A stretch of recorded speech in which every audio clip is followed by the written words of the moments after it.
The dress arrived at dawn, not the one she had been promised. Margaret Ashford stood in the center of the room that had been assigned to her. Not the Duchess's chambers, she had noted, but a guest room on the east wing, modest, cold, with a window that faced the stables, and she looked at what had been laid across the bed while she slept. Black, white, stiff cotton, brass buttons down the front. A servant's uniform. There was a note pinned to the collar. She did not rush to read it. She stood very still for a moment, the way she had learned to stand still in her father's house when something was about to hurt, shoulders back, chin level, breathing slow and even. Then she unpinned the note and read it. This house runs on order. Every member of this household holds a position. You will find yours clearly defined within. Welcome to Cavendish Manor, E.C. She read it twice. Then she folded it in half and placed it in the drawer of the nightstand beneath her Bible. She did not cry. She had cried 3 months ago, the night her father sat her down in his study and told her she was to marry the Duke of Cavendish, a man she had never met, in exchange for the clearing of debts she had never been told existed. She had used all her tears then. There were none left for a uniform. Margaret picked it up, held it at arm's length. It was well made, she noticed, better than anything she had owned 2 years ago. The Cavendish household did not scrimp, even on cruelty. She dressed. The ceremony was set for 11 o'clock in the private chapel on the east grounds. At 10:30, Margaret descended the main staircase of Cavendish Manor in a black and white servant's uniform, her hair pinned neatly at the base of her neck, her hands folded in front of her, her face entirely composed. The entrance hall was full. 40 guests, perhaps more, members of the county's finest families, neighbors of the Duke, people who had received their ivory invitations 3 weeks ago and arrived yesterday by carriage, eager to see whom Edmund Cavendish had finally agreed to marry after 4 years of refusing every eligible match presented to him. They had expected silk. They had expected jewels. They had expected the performance of wealth meeting wealth. They had not expected this. The silence that fell was not immediate. It moved through the room in a wave, starting at the foot of the staircase and spreading outward, swallowing conversation after conversation, until the only sound was the fire in the grate and the distant creak of the manor settling against the morning wind. Margaret did not slow her step. She had decided on the stairs that she would not slow her step. She saw her father near the far wall. He was standing with 2 men she did not recognize, business associates, she assumed, men who had come not for the wedding but for what the wedding represented. When he saw her, his face did something complicated and fast. His eyes dropped to the uniform. Something moved across his expression, not shame, she thought, closer to inconvenience. He looked away. She kept walking.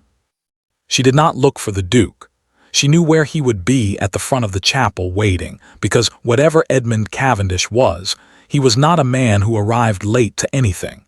She had learned that much in the 3 brief and excruciating meetings they had conducted in her father's drawing room before the contracts were signed. He was punctual. He was controlled. He chose his words with the precision of a man who understood that words, once spoken, could not be reclaimed. He had sent that note. He had chosen every word of it. Every member of this household holds a position. She understood perfectly. A woman near the doorway whispered something to her companion. Margaret heard only the shape of it, not the words, but the tone, the particular texture of pity sharpened by entertainment. She had grown up on the edges of rooms like this one. She knew what that sound meant. She reached the bottom of the staircase. And then the front doors of Cavendish Manor opened. Not the chapel doors. The main doors, the tall, iron-handled doors that faced the drive, through which guests arrived and carriages departed.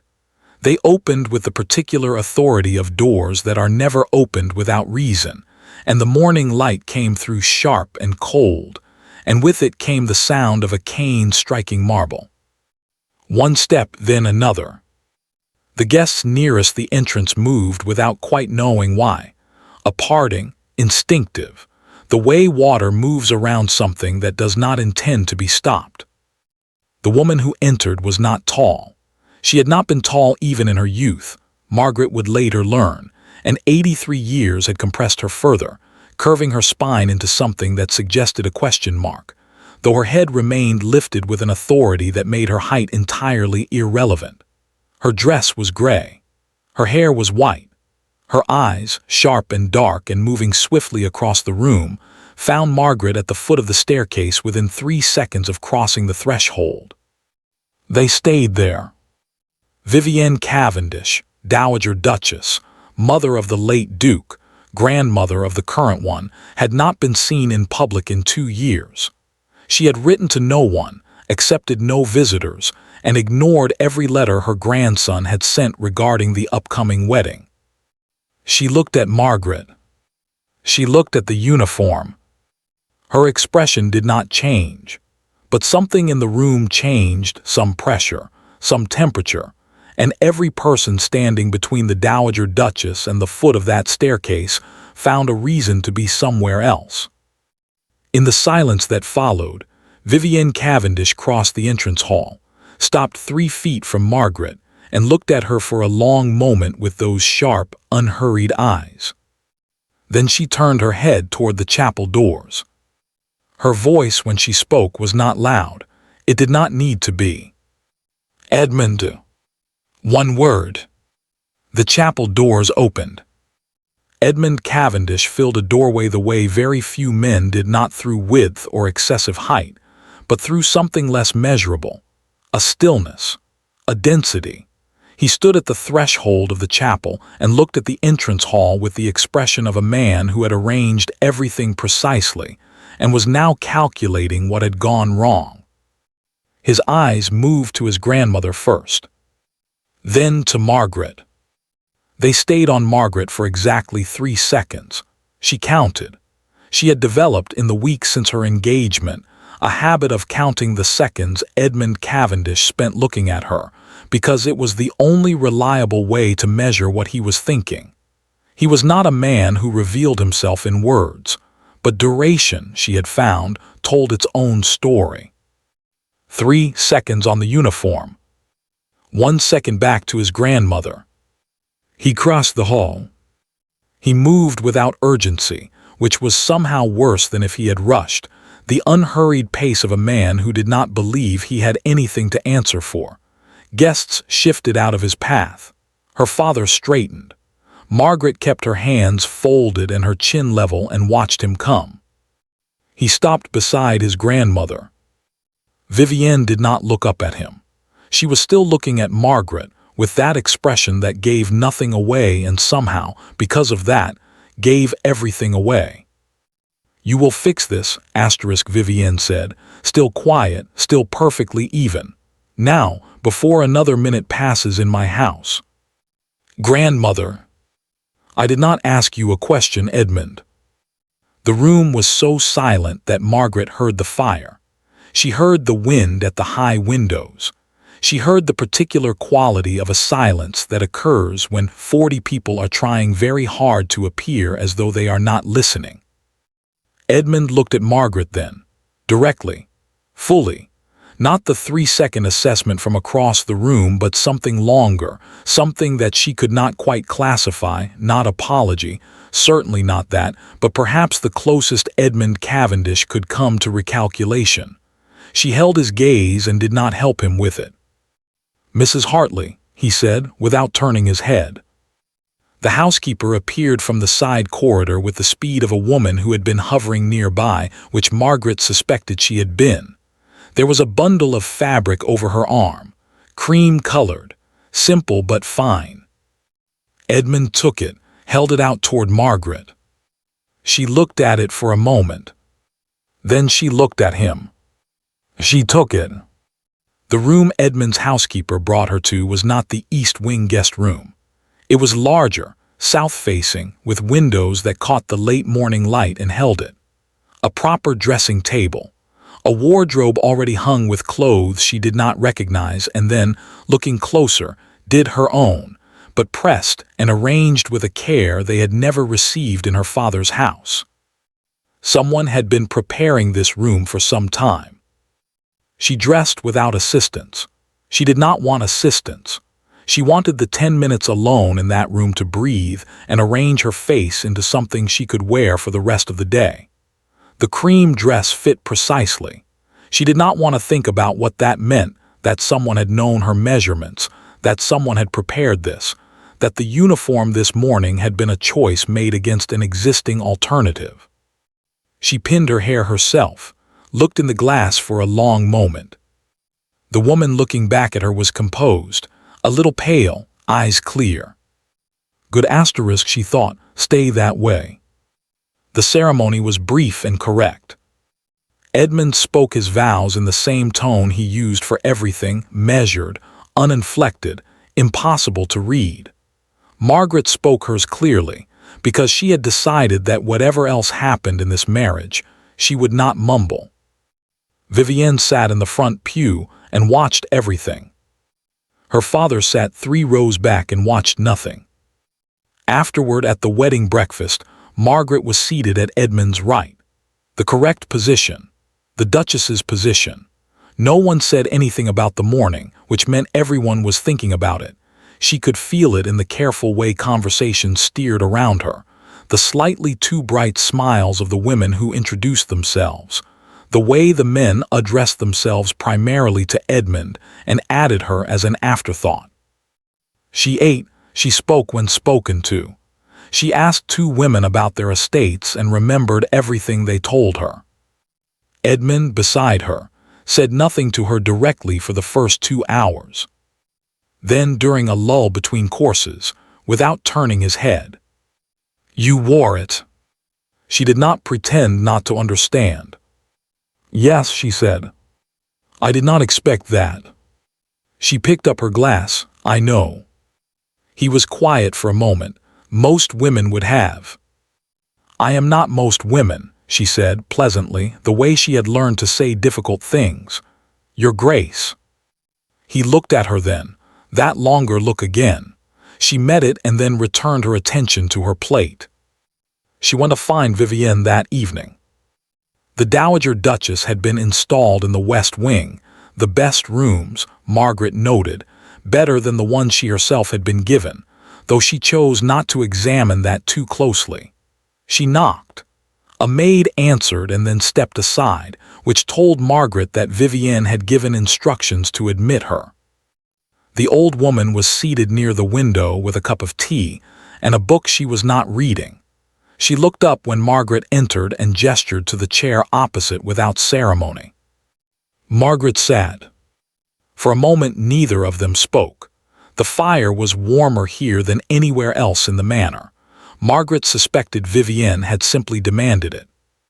"You wanted to see how I would manage," Margaret said finally. "Not an accusation, a statement." Vivienne looked at her over the rim of her teacup. "Did I?" "The uniform, you knew about it." A pause, then, "I knew what he intended." "And you let him." "I arrived when I arrived." Vivienne set down her cup, "and you had already dressed." Margaret was quiet for a moment, working through that. "You wanted to see what I would do." Vivienne neither confirmed nor denied this. She looked at Margaret with those dark, measuring eyes, and then she said, "He has done this before, the testing, the arrangement of circumstances." She paused. "So did his father." The fire shifted. Margaret sat with that information and let it settle. "What happened," she asked carefully, "to the women his father tested?" Vivienne looked at the window. "His mother," she said, "left when Edmund was 4 years old. We told him she died." A long pause. "She did not die." The room was very quiet. Margaret looked at the old woman, at the stillness of her, the weight of what she had just said, the way she held it without flinching. "Why are you telling me this?" Margaret asked. Vivienne picked up her teacup again. "Because," she said, "you wore that uniform and came down those stairs anyway, and you did not look at your father when he turned away." She took a sip. "I have been waiting a long time for a woman who would do both of those things." Margaret said nothing. Outside, the last of the light was leaving the sky over Cavendish Manor. She sat with the Dowager Duchess until the candles were lit, and neither of them felt the need to fill the silence with anything unnecessary. The library at Cavendish Manor was not a room that welcomed visitors. It faced north, which meant it received no direct light at any hour, and whoever had designed it had prioritized volume over comfort, floor-to-ceiling shelves on every wall, a rolling ladder on iron tracks, 3 long tables in the center that suggested scholarship rather than leisure. It smelled of leather and cold stone, and something older underneath, the particular smell of paper that has not been disturbed in a long time. Margaret discovered it on her 3rd morning as the Duchess of Cavendish, when she had exhausted the East Corridor, the morning room, the music room she was not invited to use, and the gardens, which were too cold at that hour for anything but misery. No one told her she could use the library. No one told her she couldn't. She went in. She was not looking for anything specific at first. She read. She explored.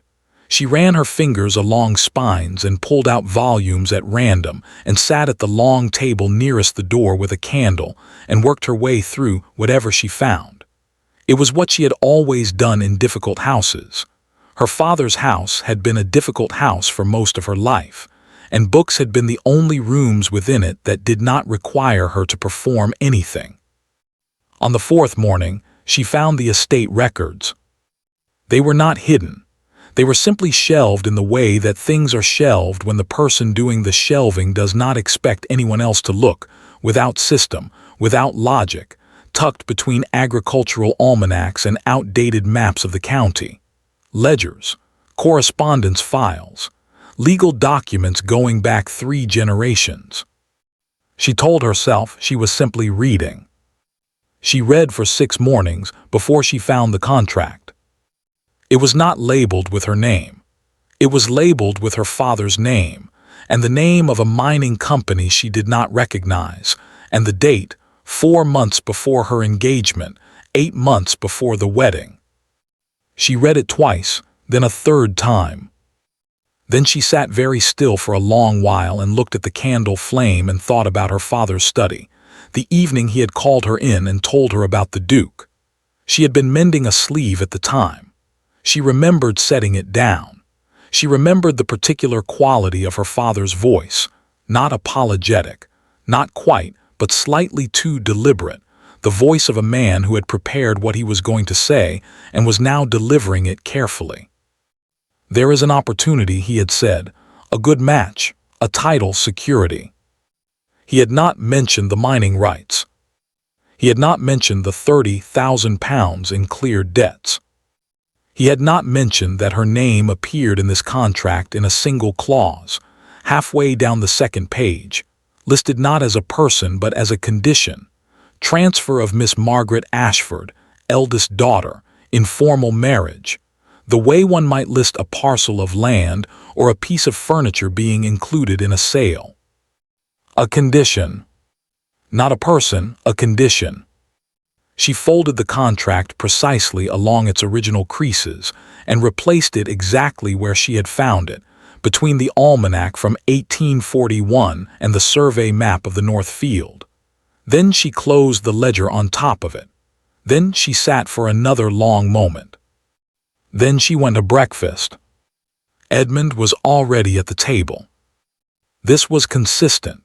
She had learned in 10 days of marriage that Edmund Cavendish kept rigid hours, that he was at his desk by 7, and at the breakfast table by 8, and that deviating from this pattern appeared to cause him something close to physical discomfort. She had begun to suspect that the rigidity was not temperament but architecture, something built deliberately, brick by brick, over a long time, to keep something else from moving. She sat, The footman poured her tea. She added milk and looked out the window at the gray November morning and said nothing. Edmund was reading correspondence. He read correspondence at breakfast every morning.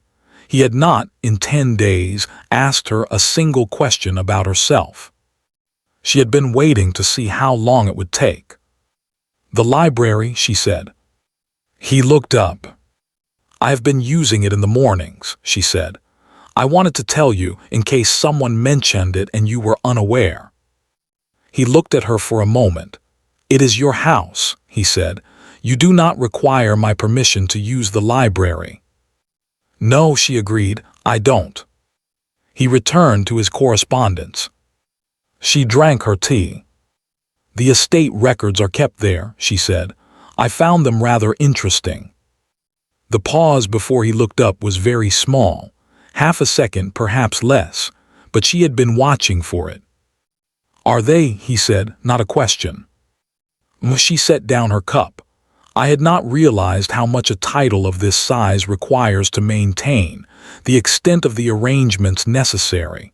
She looked at him pleasantly. "It must be quite a relief to have matters settled." Edmund looked at her with an expression she could not fully read, something moving behind the control, something that was either assessment or the beginning of concern. "Margaret," he said, the first time he had used her name without the formal prefix. She noted it. "What did you find in the library?" "Books," she said, "mostly." She picked up her fork. He watched her for a long moment. She ate her eggs and said nothing further, and after a while Edmund returned to his correspondence, but she noticed he did not turn a single page for the remainder of the meal. That afternoon, she wrote a letter to her father. It was a short letter, pleasantly worded. She thanked him for his efforts on her behalf, expressed hope that his health was good, mentioned that she had settled into Cavendish Manor comfortably. The final paragraph read, "I have been making use of the library here, which is extensive. I have always found that a thorough understanding of one's circumstances is the most reliable foundation for a contented life. I believe you would agree. Give my love to the house." She sealed it. She gave it to the footman for the morning post. Then she went upstairs and sat at her writing desk and opened the small notebook she had purchased in the village on her one permitted outing since the wedding. And she wrote down everything she had read in the contract, every figure, every clause, every name from memory precisely, without missing a single detail. She had always had an excellent memory. Her father had never once found this useful. She was beginning to think Edmund Cavendish would find it considerably less convenient. She visited Vivienne that evening, as she had begun to do. The old woman said nothing when Margaret sat down.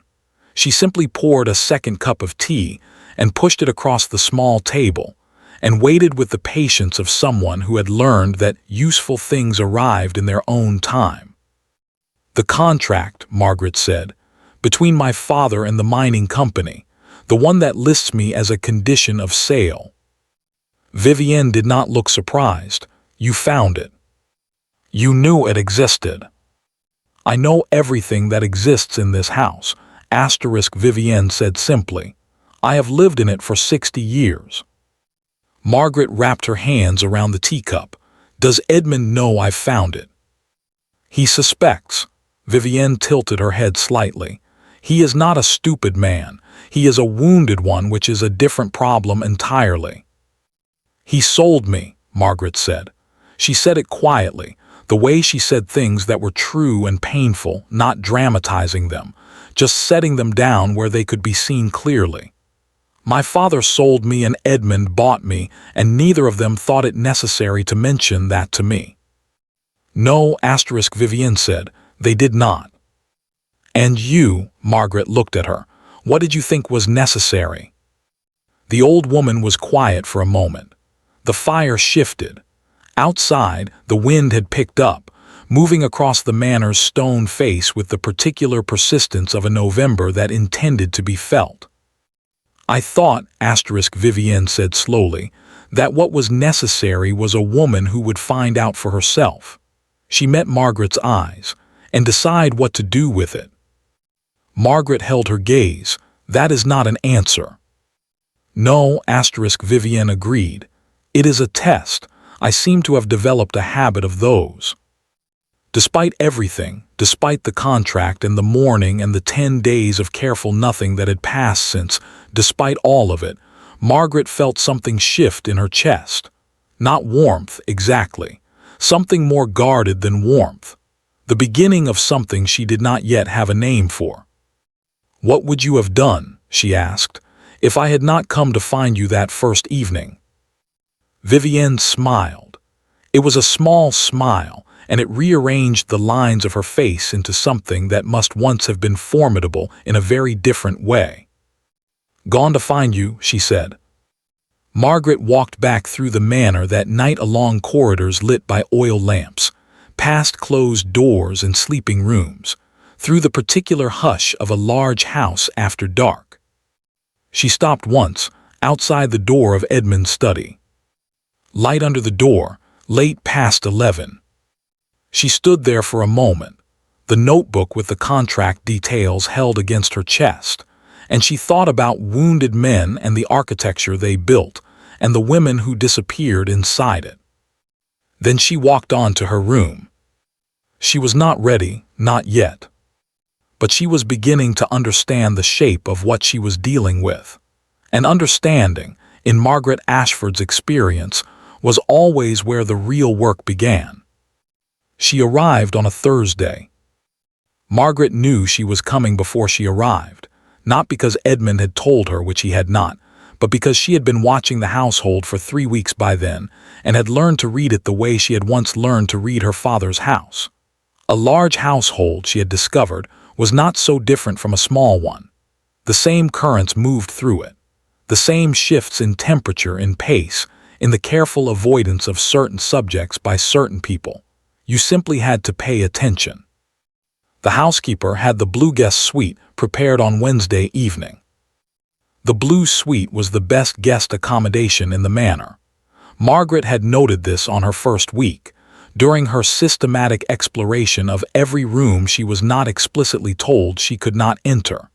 It had a sitting room attached, a southern exposure, and a view of the formal gardens that the other guest rooms did not share. She asked Mrs. Hartley, casually, who was expected. Mrs. Hartley said, with the particular blankness of a woman who had been a housekeeper for a long time, "Lady Sylvia Holt, Your Grace, an old friend of the family." "How lovely," Margaret said. That evening she went to the library and found the Holt family in the county registry.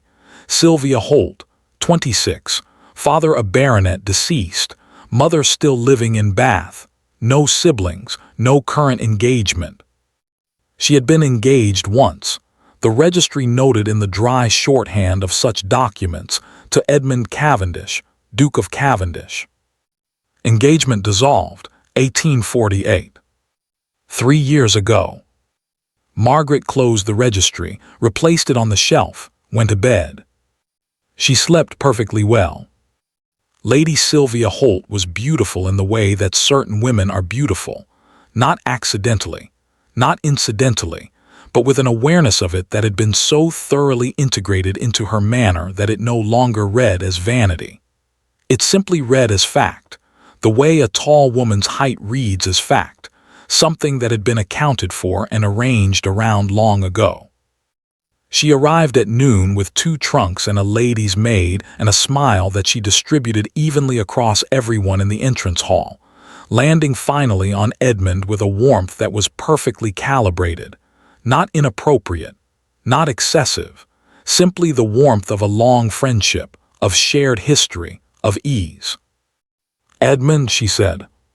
"Sylvia," he took her hand briefly, "you look well." "I am always well." She turned then, and her eyes found Margaret, and the smile did not change, and that, Margaret thought, was the tell.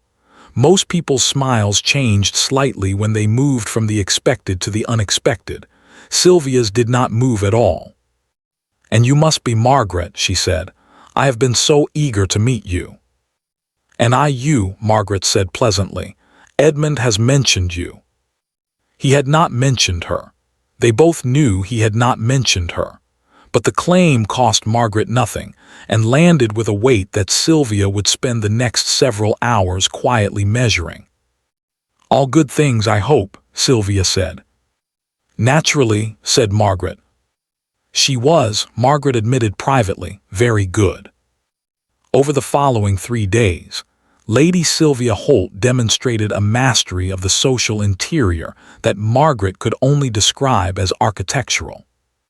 She arranged herself within the household with the precision of someone who had studied the blueprints, knowing exactly when to be present and when to be absent, when to draw Edmund into conversation, and when to leave him alone in a way that would make him seek her out, when to include Margaret with a warmth so natural it could not be objected to, and when to simply, smoothly, not quite include her. She never said anything unkind. She never did anything that could be named. She was simply always slightly ahead. At dinner on the second evening, she drew Edmund into a conversation about a mutual friend, someone from before, from the years Margaret had not been part of, and the conversation filled the table with references and names and shared memories that Margaret had no access to. And Sylvia managed this with such apparent unconsciousness, such genuine pleasure in the remembering, that to object to it would have been absurd.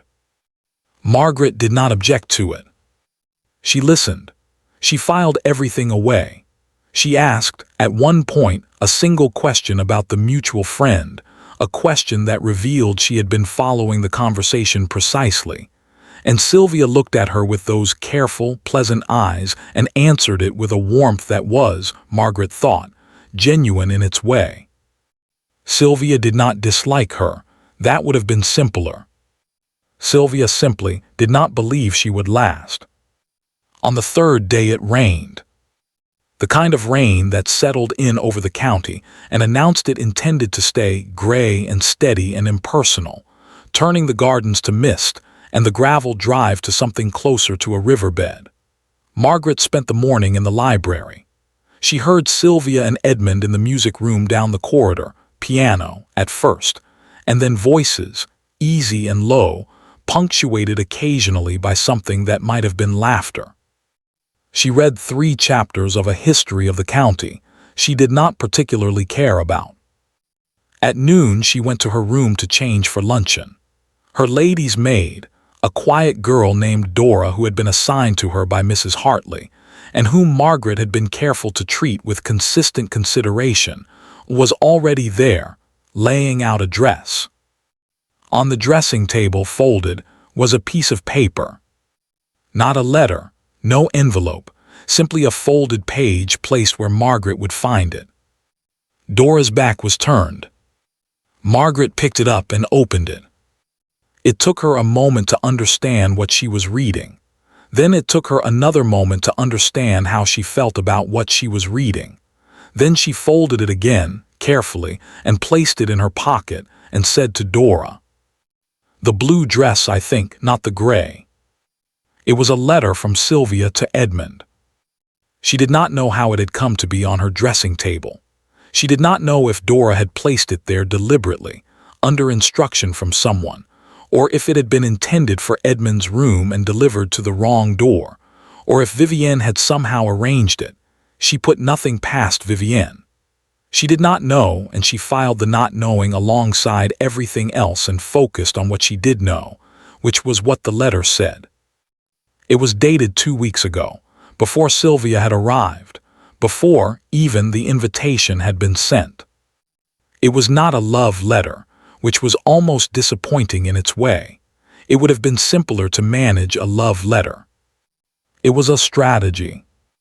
Written in Sylvia's elegant hand, in the warm and reasonable tone of a concerned old friend, it outlined a series of observations about Margaret, gathered from sources Sylvia did not name, that, taken together, painted a portrait of a woman who was unstable, prone to emotional excess, unsuited to the demands of managing an estate of this size.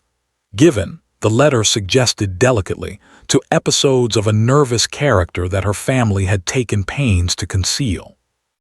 There was no single sentence that could be called a lie. That was the craftsmanship of it. Each individual claim was either too vague to disprove or built on something real. Margaret had been withdrawn at 2 social events in the weeks before the wedding, which was true, because she had been terrified and had managed that terror by becoming very quiet. Sylvia had heard this from someone and had arranged it into evidence.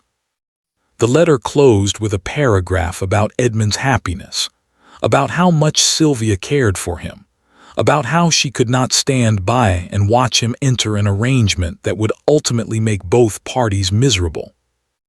"I only want what is best for you," it said. "I believe you know what that is. I believe you have always known." Margaret stood at her window with the letter in her hand, and the rain moving steadily across the glass, and she breathed slowly and evenly and looked at the gardens until she had arranged her face into something she could take downstairs. Then she went to luncheon. Sylvia was already at the table. She looked up when Margaret entered and smiled, that same composed, even smile, and said, "Margaret, I was just telling Edmund about the Harwick ball last spring. You must come next year. I'll introduce you to everyone." "How kind," Margaret said. She sat. She unfolded her napkin. "I look forward to it." Edmund was watching her. She had noticed in the past week that he watched her more than he used to, not the 3-second assessments from across the room, but something longer, something that seemed to happen without his quite intending it. She did not know what he was looking for. She suspected he did not entirely know either. "Are you well?" he said. "You look." "Perfectly well," she said. "Thank you." She picked up her fork. Across the table, Sylvia talked about the Harwick ball. Her voice was warm and easy and filled the room beautifully, and Margaret ate her soup and listened, and said the right things at the right moments, and kept the letter folded in her pocket where she could feel the edge of it against her hip. She would not show it to Edmund, not yet. Not because she was afraid of what he would do, but because she needed to know what she would do first. That evening she sat with Vivienne for 2 hours. She did not show her the letter either. She sat with the old woman in the warm room and drank tea, and said very little and thought about wounded men and careful women, and the particular patience required to play a long game in a house that was not yet entirely hers. "You are quiet tonight," Vivienne observed. "I am thinking," Margaret said. "Good," said Vivienne, and poured more tea. Outside the rain continued. The manor settled around them, stone and timber and 2 centuries of accumulated history, and somewhere down the corridor Sylvia Holt was presumably in the blue suite with its southern exposure and its view of the formal gardens, making her own calculations. Margaret let her. She had time. And she was beginning to understand, considerably more patient than anyone in this house had yet given her credit for. The rain lasted 4 days. On the morning of the 5th day Margaret woke to silence, not the silence of the manor, which was never entirely silent, but the particular silence of weather that has finally exhausted itself. She lay still for a moment and listened to it, this new quiet, and then she rose before Dora arrived and dressed herself and went down to the library while the rest of the house was still sleeping. She had been doing this more frequently, rising early, going to the library, sitting alone in the cold north-facing room with a candle and her notebook, and the methodical pleasure of putting things in order. She had always thought best in the early morning, before the day arranged itself around other people's requirements, before she was required to be anything in particular to anyone. She opened her notebook. On the left side of a fresh page she wrote everything she knew: the contract, the mining rights, the cleared debts, Sylvia's letter and its careful architecture of suggestion, Edmund's watching, Vivienne's patience. The housekeeper's loyalty, which she had been quietly cultivating for 3 weeks with consistent courtesy, and the occasional specific question delivered at exactly the right moment. The footman who had been with the family for 11 years and who, she had noticed, looked to Edmund's comfort first and the household second and everyone else third. Not cruel, simply ranked, and she knew where she fell in that ranking. On the right side of the page, she wrote everything she needed. She looked at both sides for a long time. Then she turned to a new page and began to write a different kind of list. She started with the archive. The Cavendish family archive occupied the back third of the library, leather-bound ledgers and document boxes stacked on shelves that had not been properly organized since, as far as she could determine, the previous Duke's time. Edmund did not use the library. She had established this early on. The books showed no evidence of recent handling. The estate records were shelved without system, and the dust on the upper shelves was undisturbed in a way that told its own story about where the current Duke spent his time and where he did not. Which meant that the archive was, effectively, hers. She had been working through it methodically, spending 2 hours each morning moving from one box to the next, reading and indexing and cross-referencing in the small, neat handwriting she had developed as a child doing her father's correspondence when the secretary was ill. She had a good mind for figures and a better one for patterns, for the way numbers in one ledger explained a gap in another, for the way correspondence revealed what the formal documents concealed. By the end of the reign, she had read 11 years of Cavendish estate records. What she found there was not what she had expected. The estate was in trouble. Not dramatically, not the kind of trouble that arrived with debt collectors and public scandal and the forced sale of silver. The quieter kind, the kind that accumulated over years through a series of individually defensible decisions that, taken together, pointed in a single direction. Agricultural income declining as tenant farming became less profitable and no alternative investment had been made. 3 significant repairs to the manor roof deferred for the second consecutive year. The London house maintained at full staff cost despite being occupied fewer than 8 weeks annually. Legal fees, substantial, recurring, connected to a dispute over the northern boundary of the estate that had been running for 7 years without resolution. And the mining contract, £30,000 received, significant, but one time, and already, she suspected, allocated against existing obligations that the ledgers only partially revealed. Edmund knew. He must know he was not, as Vivienne had said, a stupid man.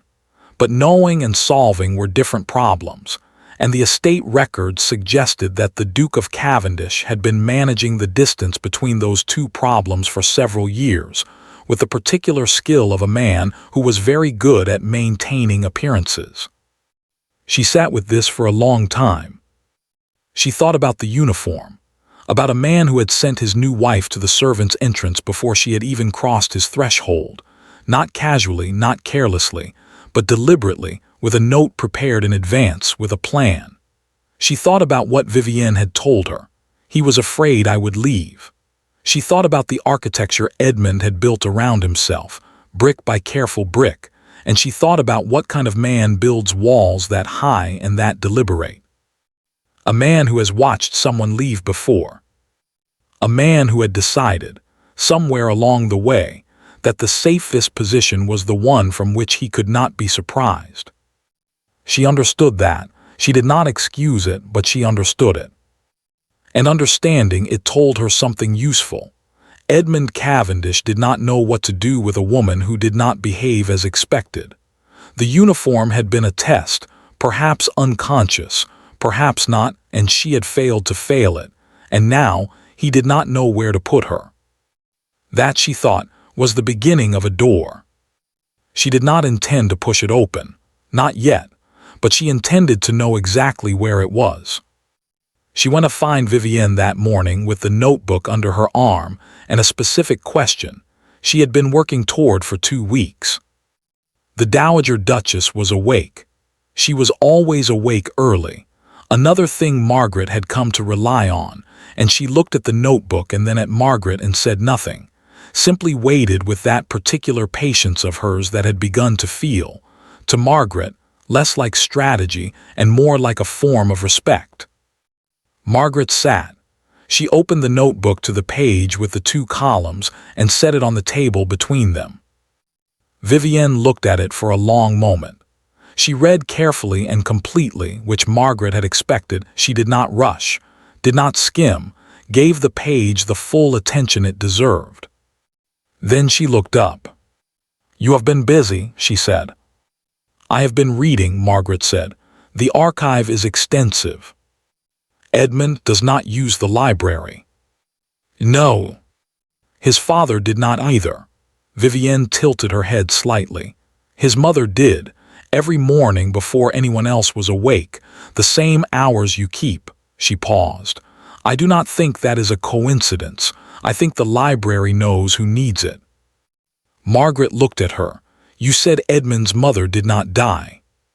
"She did not." "Where is she?" A long pause. The fire. The wind outside, gentler now that the rain had gone, moving through the grounds with the tentative quality of weather that is not sure of itself yet. "Edinburgh," Vivienne said. "She has been there for 22 years. She remarried. She has other children."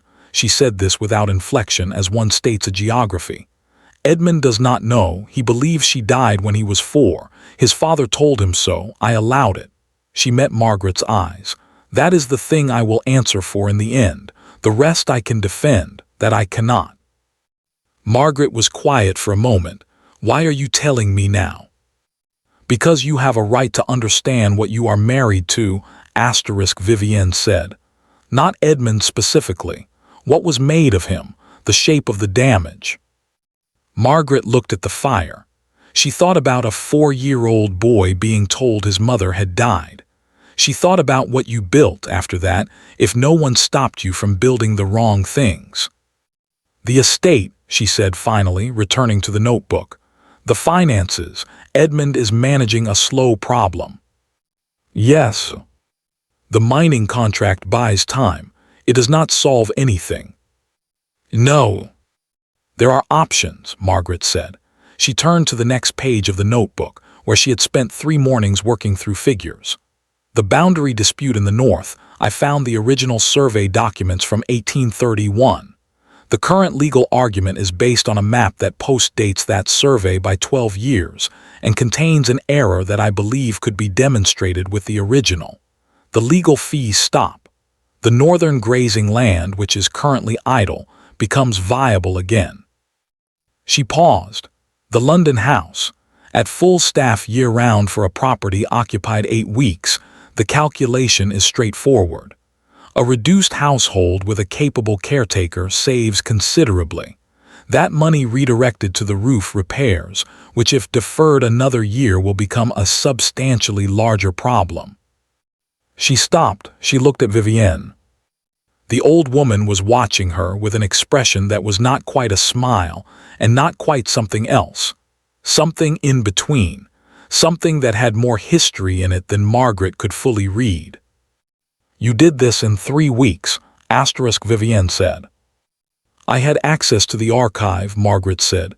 "In time, and I am good with figures." "Edmund does not know you are good with figures." "Edmund," Margaret said, "does not yet know a great number of things about me." Vivienne was quiet for a moment. "He will resist it, the suggestions, the involvement."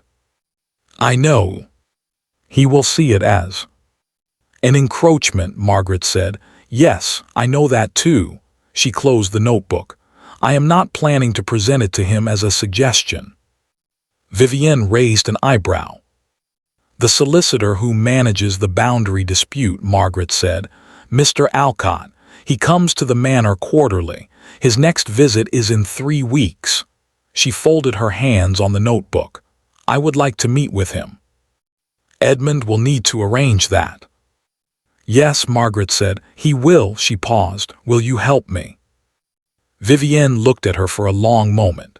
Outside, the sun had come fully up now, moving through the south windows of the west wing and laying a pale winter light across the floor between them. "You understand," the old woman said slowly, "that what you are proposing is not simply a financial reorganization." "I know. You are proposing to become real," Vivienne said. "In this house, in his life, you are proposing to matter in a way that cannot be undone." She held Margaret's gaze. "That is considerably more frightening to him than any debt."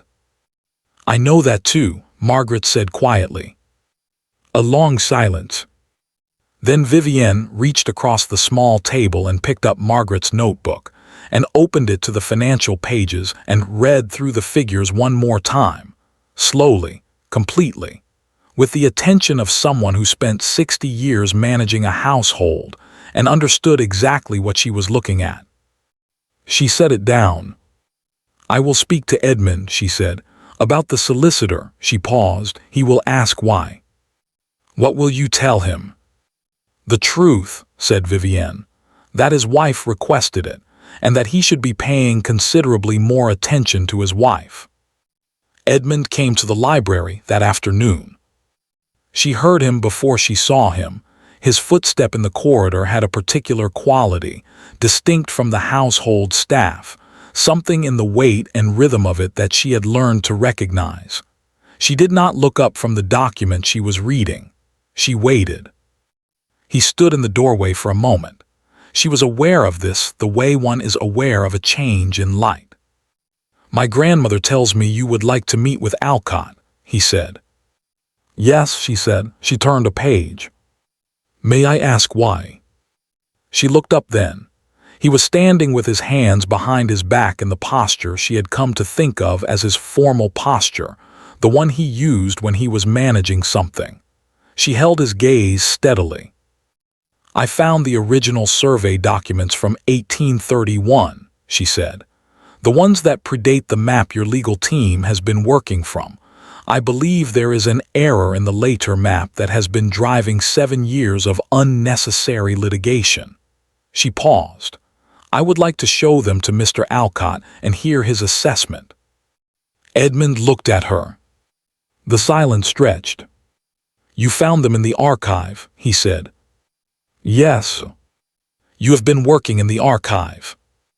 "Every morning for 3 weeks." She held his gaze. "I told you I was using the library. You said it was my house." Something moved across his face. Not anger, she had braced for anger, had prepared for it, had 3 responses ready depending on how it arrived. But it was not anger. It was something more complicated than anger and considerably harder to read. "The 1831 survey," he said. "Show me." She rose. She went to the shelf and retrieved the document box she had replaced carefully that morning, and she set it on the table between them and opened it. And for the next 2 hours, Edmund Cavendish stood beside his wife in the cold, north-facing library and looked at documents he had not known existed, in an archive he had never used, found by a woman he did not yet know. He did not say much. He asked 3 precise questions, all of which she answered from memory, and she watched him read and recalculate and arrive. She could see it happening at the same conclusion she had reached. When he finished, he stood back from the table. "I will arrange the meeting with Alcott," he said. "Thank you." He did not move immediately. He stood looking at the document box with an expression she could not quite name, something with weight in it, something that had not been there when he walked in. "How long," he said, "did it take you to find this?" "I wasn't looking for it specifically," she said. "I was reading through the archive systematically. I came across it on the 9th morning." "The 9th morning?" He looked at her. "You have been reading through a 3-generation archive in 2 hours a day for 3 weeks." "I'm a thorough reader," she said. Another silence, longer this time. "Margaret," he said. She waited. He seemed to be working toward something. She could see it. The way she had learned to see his process of arriving at words, the particular stillness that preceded them. "The roof," he said finally, "the east wing, you will have noticed." She had noticed on her second day. A water stain on the ceiling of the upper corridor, pale brown and spreading, the unmistakable signature of a problem that had been left to develop. "Yes," she said carefully. "There are other things," he said. His voice was entirely even. "In the estate, things that require attention." "I know," she said. He looked at her sharply. "The ledgers," she said simply, "they are in the archive." Another long silence. She watched him process this, the fact of her knowledge, the extent of it, the weeks of quiet mornings it represented. "You should have told me," he said. "You should have asked," she said, quietly, without sharpness, simply as one states a truth. He held her gaze for a long moment. Then he said, "I am asking now." And Margaret Ashford, Duchess of Cavendish, opened her notebook to the page with the 2 columns and set it on the table between them, and for the first time since the morning of her wedding began to speak without editing herself. He listened. He did not interrupt. He did not qualify or redirect or manage. He simply listened, with the focused and complete attention of a man who had just discovered that the most useful person in his house had been sitting across from him at breakfast every morning for 3 weeks, and he had not thought to ask her a single question. When she finished, the candles had burned low. He looked at the notebook for a long moment after she stopped speaking. Then he said, "How long have you been able to do this?" "Always," she said. He nodded slowly, as though this confirmed something he had only just begun to suspect.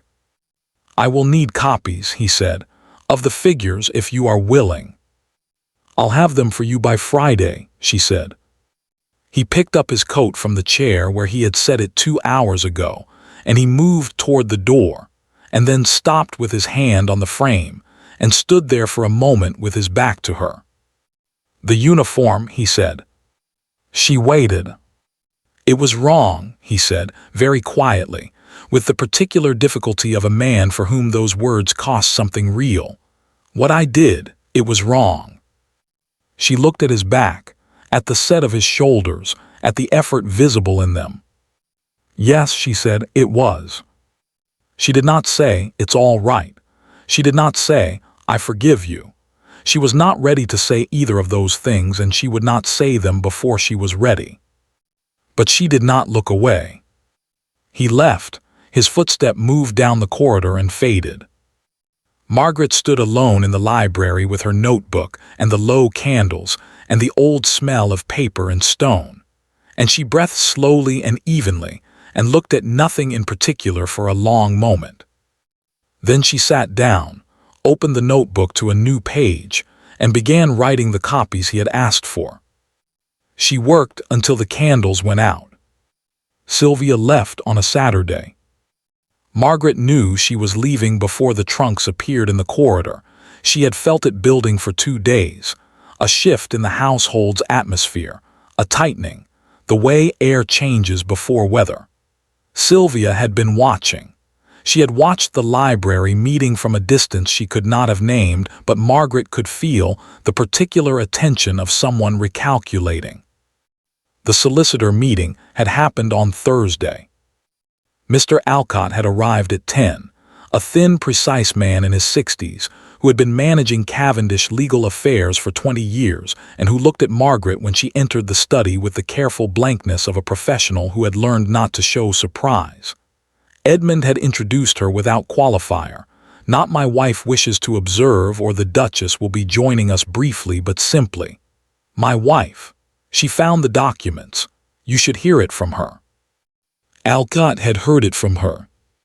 He had asked 4 questions, all good ones, and she had answered them fully, and at the end he had sat back in his chair and looked at the 1831 survey spread across Edmund's desk and said, with the measured restraint of a man who did not like to be wrong but was professional enough to say so when he was, I believe the Duchess may be correct." Edmund had said nothing, but she had felt it, something in the room, something in the quality of his stillness beside her that was different from his usual stillness, less defended, more present. Sylvia had been in the morning room when they emerged from the study. She had looked at them, at the two of them together, at whatever was visible in the way they moved through the same space, and something had passed across her face so quickly that Margaret almost missed it. Almost. The morning Sylvia's trunks appeared, Margaret came down to breakfast and found Edmund already at the table, correspondence in hand as usual, but not reading it. He was looking at the window. The correspondence sat open and unattended beside his cup. She sat, the footman poured her tea, she added milk. "Sylvia is leaving this morning," Edmund said, still looking at the window. "I know," Margaret said. He looked at her then. "You knew she was going." "I suspected, yesterday." She picked up her cup. "She has been reconsidering her visit since Thursday." A pause. "Since the meeting with Alcott." "Yes." He was quiet for a moment. "Did something happen between you and Sylvia while she was here?" Margaret set down her cup. She looked at him directly, the way she had learned to look at him, not challenging, not soft, simply clear. "Do you want an honest answer or a comfortable one?" Something shifted in his expression. "I have never asked you for a comfortable answer."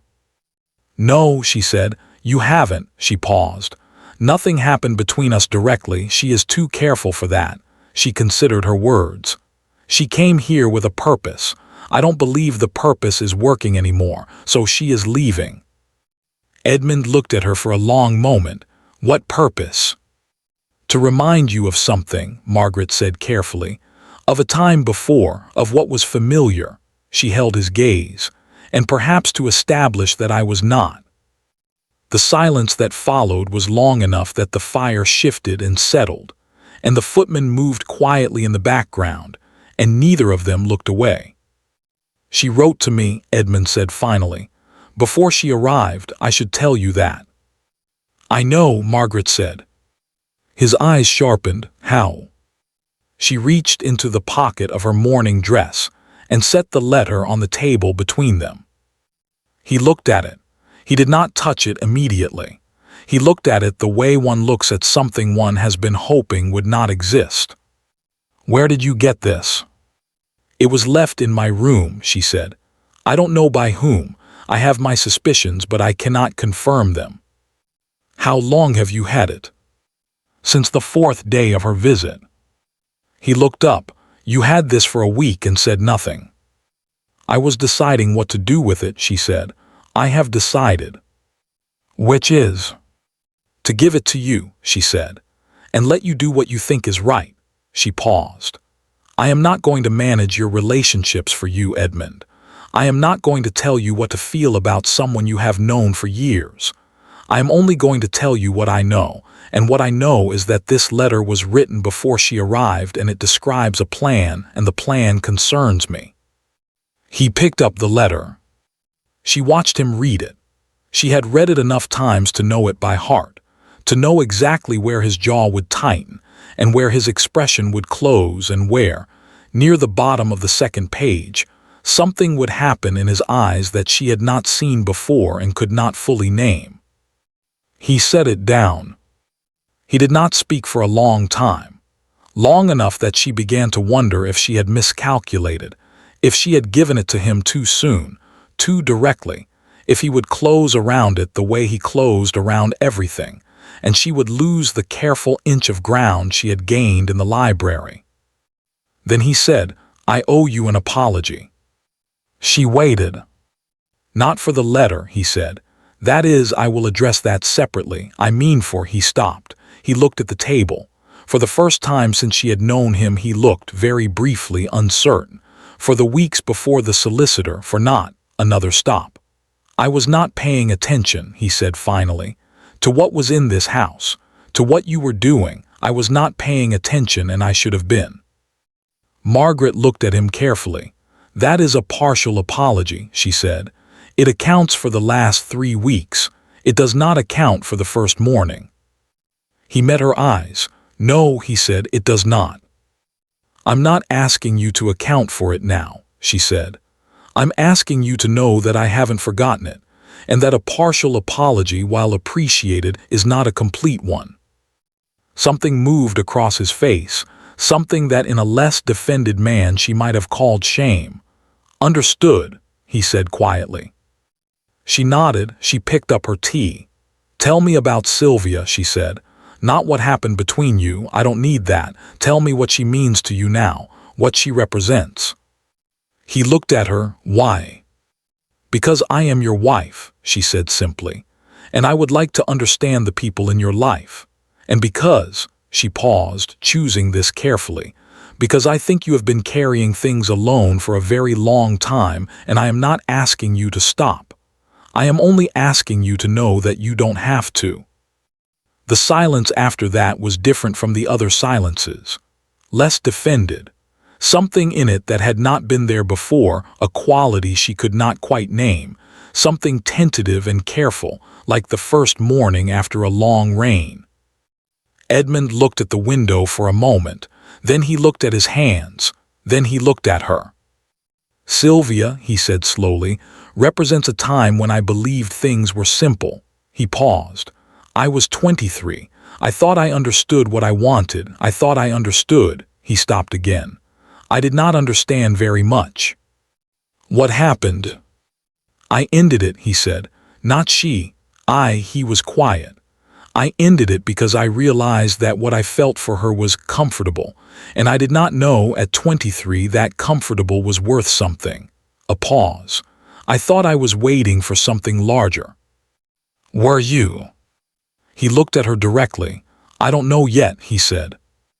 It was, she thought, the most honest thing he had said to her. Sylvia came to find Margaret before she left. Margaret was in the morning room with a book she wasn't reading when Sylvia appeared in the doorway, already dressed for travel, her composure perfect and her eyes, for the first time, doing something unscripted. I am leaving, Sylvia said. I know, Margaret said. I hope your journey is comfortable. A pause.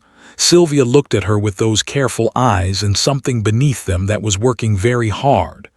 You are not what I expected, she said finally. No, Margaret agreed. I don't think I am. I want you to know, Sylvia started again. The letter, I wrote it because I was, she stopped again. Afraid, Margaret said quietly. Sylvia looked at her. You were afraid, Margaret said, that he had made a mistake, that he was in a situation that would make him unhappy. Those are not entirely selfish fears. She paused. The method was wrong, but I understand the fear. Sylvia was quiet for a long moment. You are very strange, she said finally. So I've been told, said Margaret. Something crossed Sylvia's face that might in different circumstances have been the beginning of a smile. Then it was gone. She straightened her gloves. Take care of him, she said. Not a command, not quite a plea, something in between. I intend to, Margaret said, in my own way. Sylvia nodded once. She turned to leave and then stopped. He waited, she said, without turning around. After I ended after the engagement, he waited for something for years. A pause. I always thought he was waiting for me to come back. She was quiet for a moment. I don't think that anymore. She left. Margaret listened to her footsteps move down the corridor, and the sound of the entrance hall below, and the eventual crunch of carriage wheels on gravel. Then she sat for a long time with her book unopened in her lap and thought about waiting, about the different kinds of waiting, about a man who had sent a servant's uniform to his bride on their wedding morning, and what kind of waiting that represented not patience, not hope, but the waiting of someone who has decided in advance that things will go wrong and is simply managing the timing of it. She thought about what it would mean to be the thing that didn't go wrong. She was not sure she was ready for that. She was not sure he was ready for it either. but she thought, for the first time, that they might be moving in the same direction. 3 days after Sylvia left, Edmund did not come to dinner. Mrs. Hartley informed Margaret at 7:30 that the Duke had been in his study since noon and had not emerged. Margaret ate dinner alone, which was not unusual, and read afterward in the drawing room, which was also not unusual, and went to bed at 10.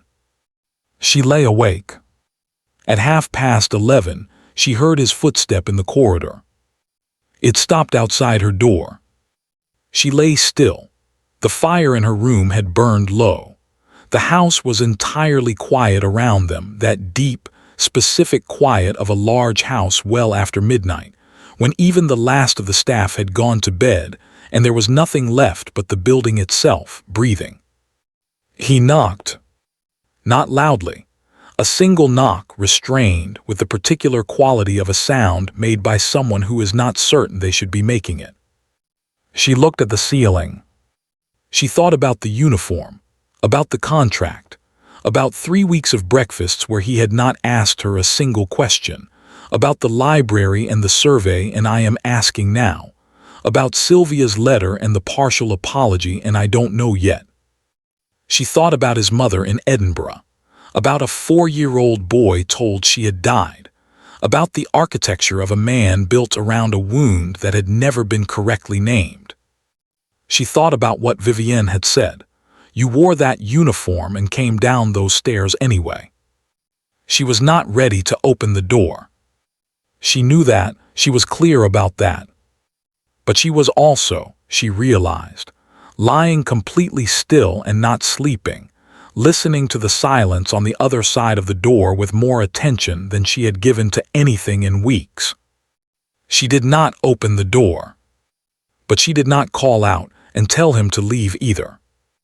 She lay still and listened, and on the other side of the door Edmund Cavendish stood in the dark corridor and did not knock again, and did not leave, and the house held them both in its particular quiet, and the fire burned lower, and neither of them moved for a very long time. In the morning, when Dora came to wake her, she found a note that had been slid under the door. 3 words in Edmund's handwriting. I am sorry. Not partial this time. She held it for a long time. Then she folded it and put it in the drawer of the nightstand beside the first note, the one with the uniform, the one she had never thrown away. She did not know yet what she would do with either of them. But she kept them both. She did not mention the note at breakfast. Neither did he. They ate in the usual way, Edmund with his correspondence, Margaret with her tea and the particular composure she had developed over weeks of mornings in this room. And the note sat between them in the silence like a third presence, something that had been said and could not be unsaid, something that changed the temperature of the room without either of them acknowledging it. She had decided, lying awake in the early hours before Dora arrived, that she would not be the one to open it, not because she was punishing him. She had examined that possibility carefully and set it aside, because punishment required a kind of sustained anger she did not feel and would not perform. But because she had learned in the months of this marriage that Edmund Cavendish moved toward things in his own time, and that pushing him produced not progress but a very elegant and impenetrable withdrawal, and she was not interested in withdrawal. She was interested in what was on the other side of it. So she drank her tea and looked at the winter garden through the window and waited. He turned a page of his correspondence, then turned it back, then set the whole thing down. I would like to tell you something, he said. She looked at him, all right. He was looking at the table, not at her, not yet. His hands were flat on the surface on either side of his plate, a posture she had not seen before, something in it that was neither his formal stillness nor his recalculating stillness, but something rower than either, something that looked like a man who had made a decision in the night, and was now living with the consequences of it in the morning light. Not here, he said, not at the table. He looked up. Would you walk with me after breakfast? The grounds are clear this morning. She looked at him for a moment. At the effort visible in the question, the way it had cost him something to ask it directly, without arrangement, without the formal structure he usually built around himself. Yes, she said, I'll get my coat. The grounds of Cavendish Manor in December were austere and beautiful in the way that things stripped to their structure are beautiful. The formal gardens reduced to geometry, the long lawn pale with frost, the tree line at the eastern edge black against a sky that had not decided yet what kind of day it intended to be. They walked without direction at first, side by side, not touching, with the particular distance between them that had characterized all their movement together, close enough to be unmistakably together, far enough to be unmistakably not yet. Margaret did not rush him. She had learned that silence with Edmund was not emptiness. It was where he did his real work. They reached the far end of the formal garden before he spoke. My mother, he said. She kept walking, kept her pace even, yes. My grandmother told you. Yes. He was quiet for a moment. They turned along the garden's edge, following the low stone wall that divided the formal grounds from the kitchen garden beyond. The frost crunched faintly under their feet. What did she tell you? That your mother did not die, Margaret said carefully. That she left when you were 4, that your father told you she had died. She paused. That she is in Edinburgh. He nodded, a small, contained movement. I found out when I was 19, he said. There was a letter, misdirected. It was meant for my grandmother, I think, or perhaps my father, but he had been dead 2 years by then, and it came to me. He paused. It was from her. She had heard of my father's death, and she wrote to, I don't know, express something, offer something. His voice was entirely even. She had noticed he was most controlled when he was most affected. I did not reply. Did you want to? A long pause. I wanted to know why, he said. That is all I wanted, not a relationship, not a reunion. I simply wanted to understand why a person, why a mother. He stopped. Why she left, Margaret said quietly. Yes. Did you ever find out? No, he looked at the tree line. I burned the letter. I have spent 20 years being very controlled about not finding out. Margaret walked beside him and did not fill the silence that followed. She let it be what it was, not empty, not uncomfortable, but the silence of something large and old being set down carefully in the open air where it could be looked at. The uniform, he said finally. She waited. I need you to understand something about that morning, he said. Not to excuse it. I am not asking you to excuse it. I know what it was. I have known, since the moment my grandmother walked through that door, exactly what it was. He stopped walking. She stopped beside him. He turned to look at her. Directly, fully, with none of the managed distance she had grown accustomed to. His face in the winter light was older than she usually perceived it, not aged, but weighted, the face of someone carrying something he had carried for a very long time. I have done this before, he said, not the uniform specifically, but the arrangement of circumstances in advance, the testing. He said the word with something close to disgust. With Sylvia, with other women before. I find a way to make something go wrong before it can go wrong on its own. He held her gaze. Do you understand what I mean? Yes, she said. I understand exactly what you mean.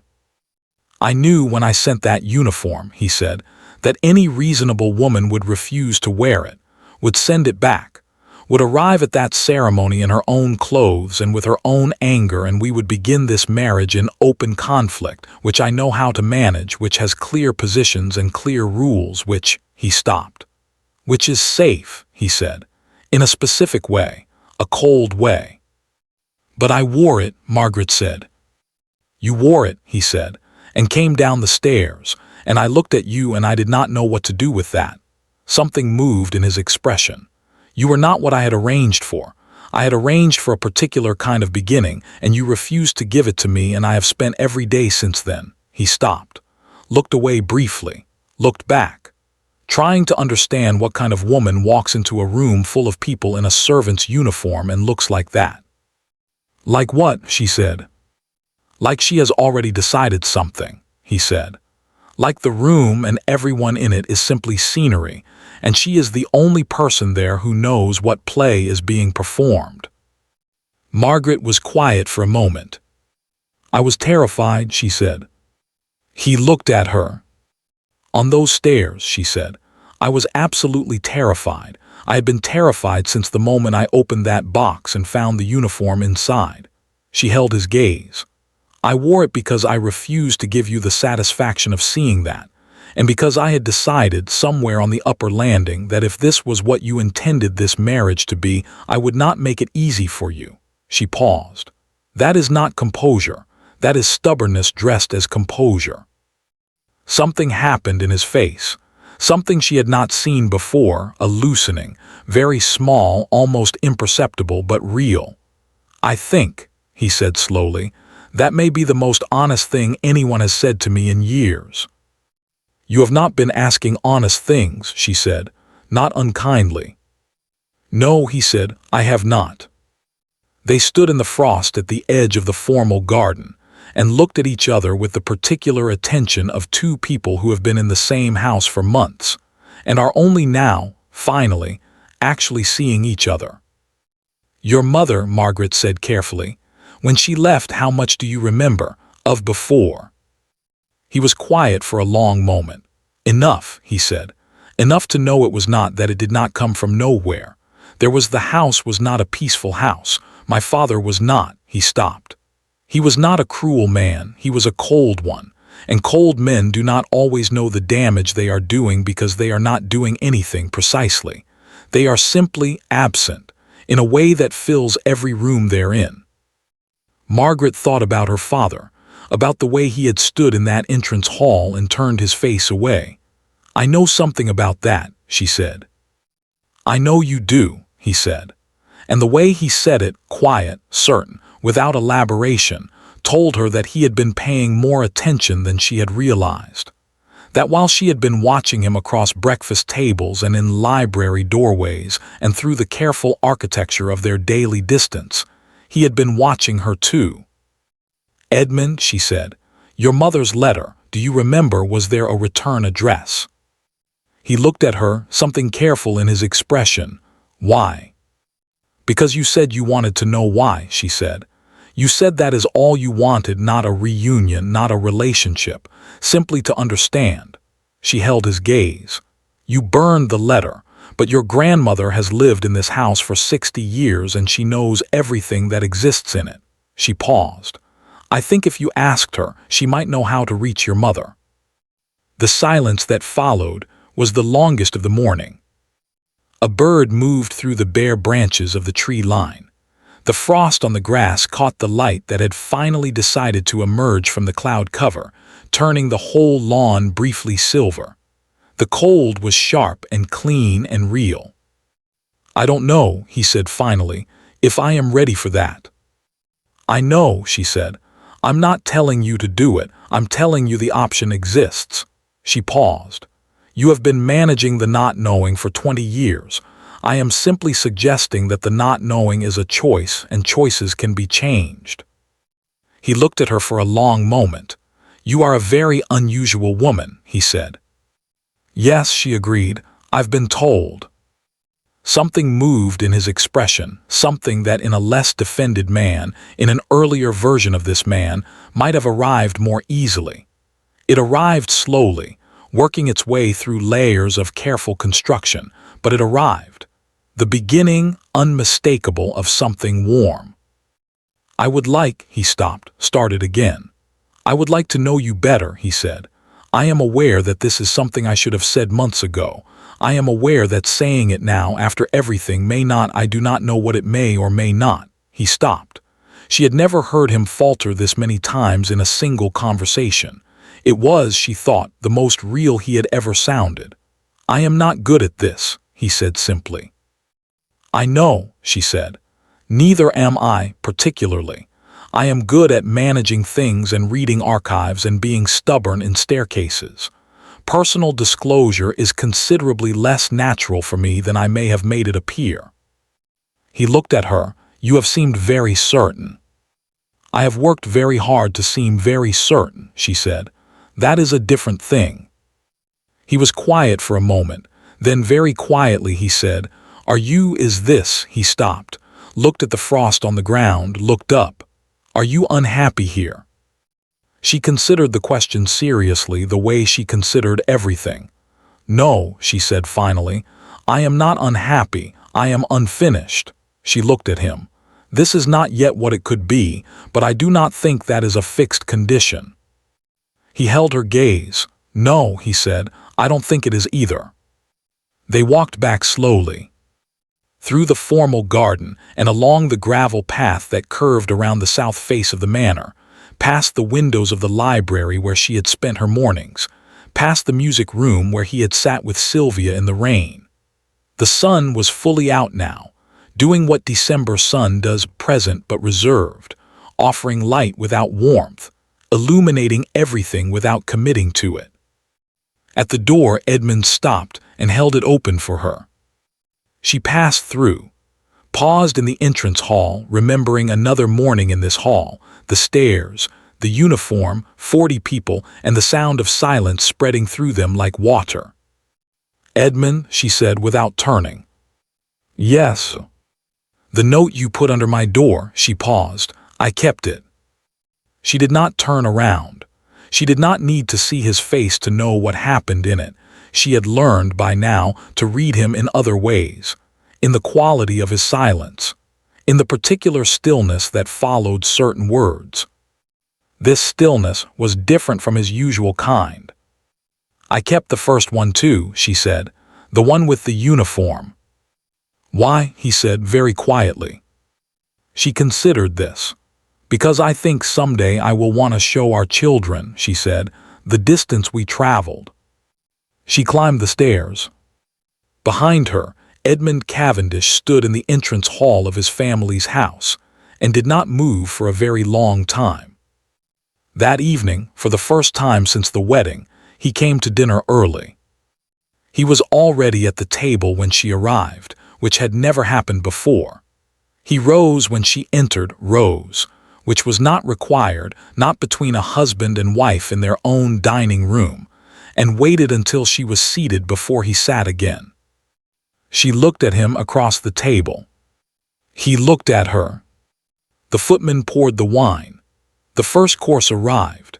The candles burned in the center of the table between them, and outside the December dark had settled over Cavendish Manor, and the house was quiet around them in its particular way.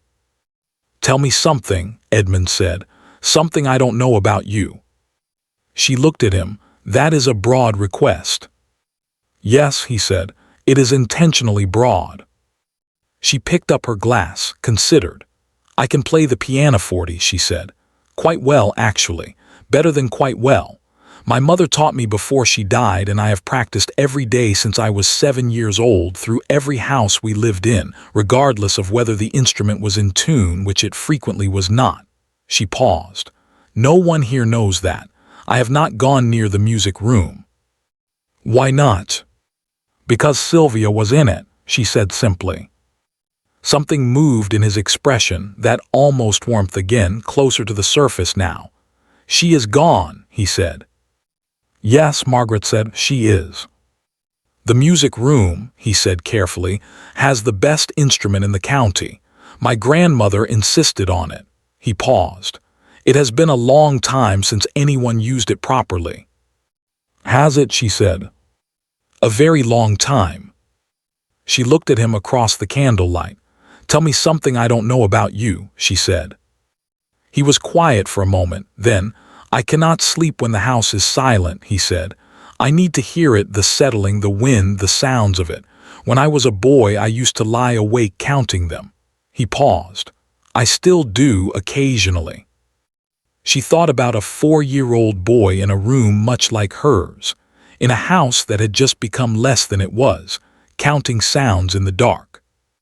I do the same, she said quietly. I have done it since my mother died. The house sounds are proof of something, that things continue. He looked at her. That things continue, he repeated. Yes. The candles burned between them. Outside, Cavendish Manor made its sounds, the settling of old stone, the wind at the high windows, the particular vocabulary of a house that had stood for 200 years and intended to stand for 200 more. They listened to it together. It was, Margaret thought, the closest thing to peace she had felt since she arrived. She went to Vivienne after dinner. The old woman was waiting. She was always waiting, which had stopped feeling like strategy and started feeling like the most reliable thing in the house. Margaret sat and accepted her tea and said nothing for a moment, which was also, by now, a kind of language between them. He told me about his mother, Margaret said, what he knows, what he doesn't. I wondered if he would, Vivienne said. He doesn't know that she's reachable, Margaret said. He burned the letter. He thinks the option is closed. And you told him it might not be. Yes. Vivienne looked at the fire. He may not be ready, she said. It took him 20 years to say her name out loud. Whatever he told you today cost him something considerable. I know, Margaret said. I'm not pushing. I simply wanted him to know the door exists. She paused. Do you have a way to reach her, his mother? A long silence. Yes, Vivienne said. I have written to her twice in 20 years. She knows about Edmund. She has always known. She was quiet for a moment. She did not leave because she did not love him. I want you to understand that. She left because staying was making her into something she did not recognize, and she was afraid of what that thing might do. Margaret sat with that. Does he know that? No. He needs to, Margaret said. I know, said Vivienne. I have known for 20 years. She looked at Margaret with those dark eyes. I was waiting for someone to be in a position to tell him. You were waiting for me, Margaret said.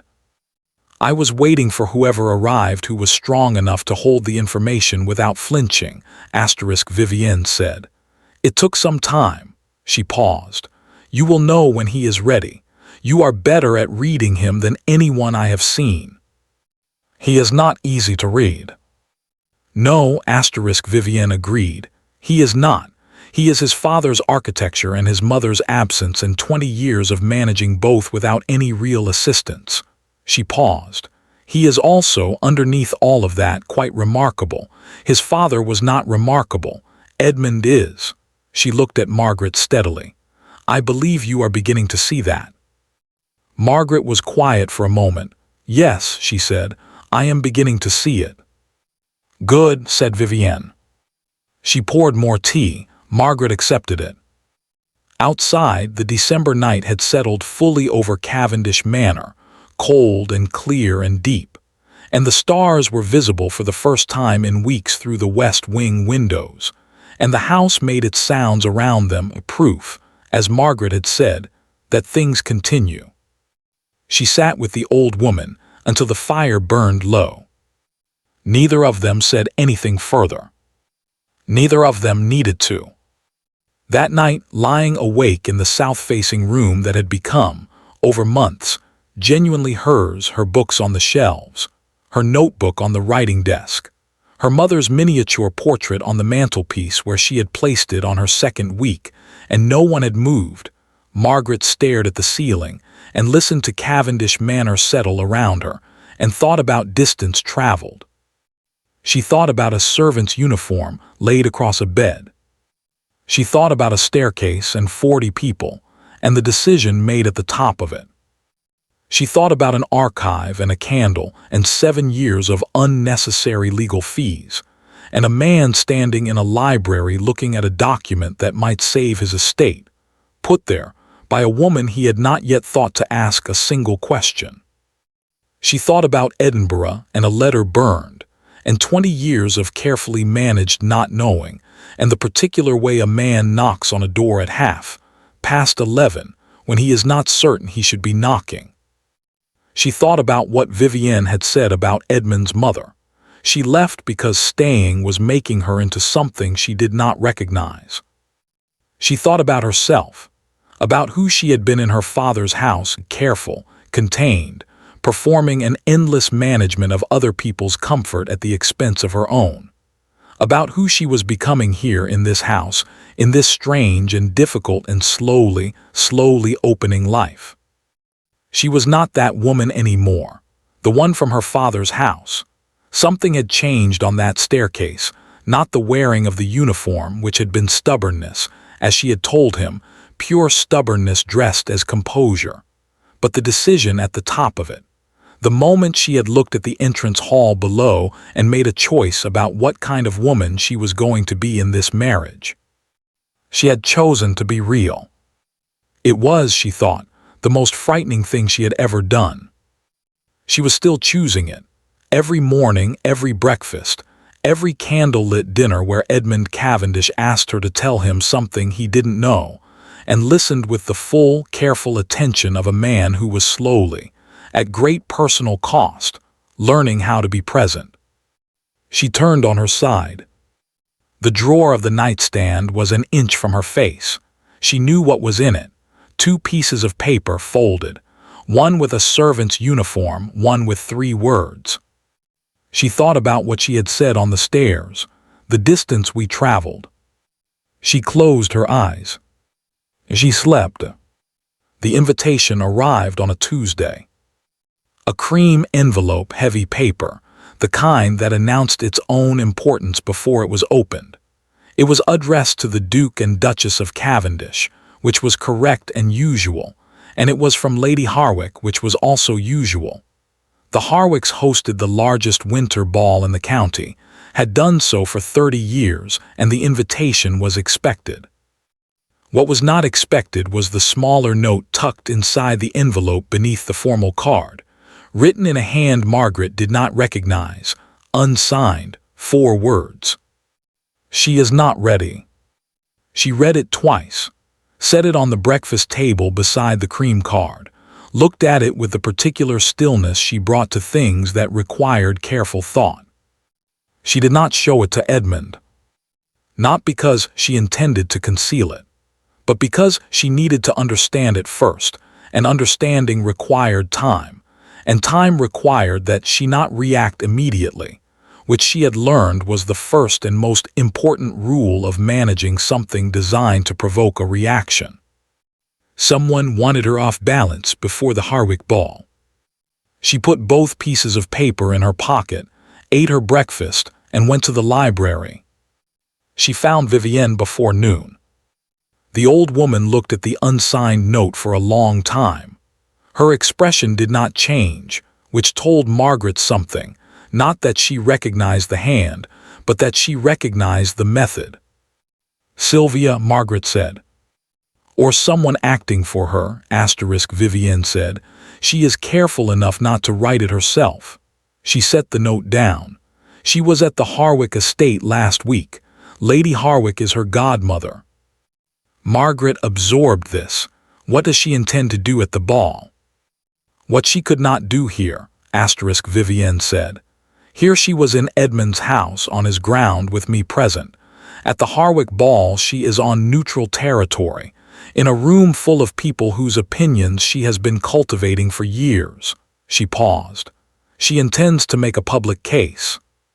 "For what?" "That you are unsuitable," Vivienne said simply. "That Edmund made a hasty match under financial pressure and has since realized his mistake. She will not say this directly, she is far too skilled for that. She will say it through implication, through the careful placement of doubts, through the look she exchanges with people who already trust her." She looked at Margaret. "She had weeks in this house to gather material. She is not a stupid woman." "No," Margaret said, "she isn't." "The question," Vivienne said, "is what you intend to do about it." Margaret looked at the note on the table between them. She thought about the Harwick ball, a room full of strangers who had formed their opinions of her before she arrived, shaped by whispers she had not been present to counter. She thought about walking into that room as the woman who had descended a staircase in a servant's uniform on her wedding morning, because that story had not stayed within Cavendish Manor. Stories never did. She thought about 40 people and the sound of silence spreading. "I am going to need a dress," she said. She went to Edmund that afternoon. He was in his study. She knocked, which she had begun doing, which was itself a change from the early weeks when she had been careful to stay out of rooms that felt like his territory. He said, "Come in," and she did, and she closed the door behind her and sat in the chair across from his desk, which she had also begun doing, because the chair across from his desk was where useful conversations happened, and she had decided to treat it as hers. She set the invitation and the unsigned note on the desk between them. He read both. His face did what it did when he was processing something that required careful management, very still, very controlled, something working behind it. "When did this arrive?" "This morning." "You waited until now to show me." "I was thinking," she said. He looked at the note for a moment longer. "Sylvia." "Almost certainly." "I will send our regrets," he said. He reached for his pen. "No," she said. He looked up. "We are going," she said. "Both of us. We are going, and we are going to arrive together, and I am going to be exactly what I am, and Sylvia is going to have to manage that in person rather than through unsigned notes delivered in invitation envelopes." She held his gaze. "I am not going to spend this marriage avoiding rooms because someone has arranged them against me. I did not avoid the entrance hall on our wedding morning. I am not avoiding the Harwick ball." Edmund looked at her for a long moment. "What do you need?" he said. "I told your grandmother a dress," she paused, "and I need you to be present, not managing the room, not working it, present with me, whatever happens." He held her gaze steadily. "I will be there," he said. "I know you will be there," she said. "I need you to be with me. There is a difference." The distinction landed. She watched it land, watched him absorb it, the specific request underneath it, the thing she was actually asking for, which was not an appearance or a performance but a choosing, in public, in front of people, a choosing of her. "Yes," he said, "I understand the difference." She nodded. She stood. "There is one more thing," she said. He waited. "Whatever Sylvia says that evening, whatever is said about me to me, in front of me, I need you to trust me to handle it." She looked at him directly. "I do not need rescuing. I need to know you are standing beside me while I handle it myself." Edmund looked at her with an expression she had come to think of as his real face, not the formal face, not the managed face, but the one that appeared when he had stopped calculating and was simply responding. It was a better face, considerably better. She was glad she had stayed long enough to see it. "I have been watching you handle things since the morning of our wedding," he said quietly. "I would not dream of rescuing you." She allowed herself briefly a smile. "Good," she said. "Then we are going to the Harwick ball." The dress arrived from London 4 days later. Vivienne had arranged it. Margaret did not ask how, because Vivienne had been arranging things in this county for 60 years, and the mechanisms of her arrangements were not always traceable, and Margaret had learned to simply accept them with gratitude. The dressmaker was someone Vivienne trusted. The fabric was deep blue, the color of the sky at the precise moment before full dark, and it was cut simply, without excessive ornamentation, which Margaret had specified because she did not need ornamentation and knew it. She tried it on alone, in the south-facing room in the afternoon light. She stood in front of the glass for a long time. She thought about a servant's uniform, about the specific deliberate humiliation of it, the buttons, the stiff cotton, the note pinned to the collar. She thought about the woman who had put it on and walked down a staircase and decided something at the top of it. This was the same woman. She had not become someone else. She had simply been given, slowly and at considerable cost, the space to be more fully herself. She thought that was enough. It was, in fact, more than she had arrived expecting. They went on a Friday evening. The Harwick estate was 20 minutes by carriage, a Georgian house lit up against the December dark, windows blazing, the sound of an orchestra reaching them before they arrived. Other carriages on the drive, the sound of a large gathering already underway. Edmund handed her down from the carriage himself. She had noticed he had started doing this, small things, deliberate things, the accumulated language of a man who was learning a new vocabulary. She did not comment on them. She simply received them. They walked in together. The Harwick Ball was everything the Harwick Ball was reputed to be. Large, bright, loud in the particular way of rooms where everyone is performing at once. The orchestra at the far end providing a current of music beneath the surface of conversation. The whole thing arranged with the practiced ease of a hostess who had done this for 30 years and found it effortless. Lady Harwick received them at the entrance with a smile that told Margaret everything she needed to know about the last 3 weeks. It was not an unfriendly smile. It was a smile that had already formed a conclusion and was being polite about it. "Your Grace," she said to Edmund, "and the Duchess." A small pause before the title, nearly imperceptible, not to Margaret. "Lady Harwick," Margaret said warmly, because warmth here was more dangerous to Sylvia's project than anything else. "What a beautiful house! I have heard so much about your winter ball. I have been looking forward to this evening tremendously." Lady Harwick's smile adjusted slightly. She had been prepared, Margaret suspected, for something easier to manage. "We are delighted you are here," she said. They moved into the room. Sylvia was there, of course. She was standing near the fireplace at the far end of the ballroom, surrounded by people who clearly enjoyed being near her, in a gown the color of champagne that had been chosen with the same awareness of effect that characterized everything Sylvia did. She saw them enter.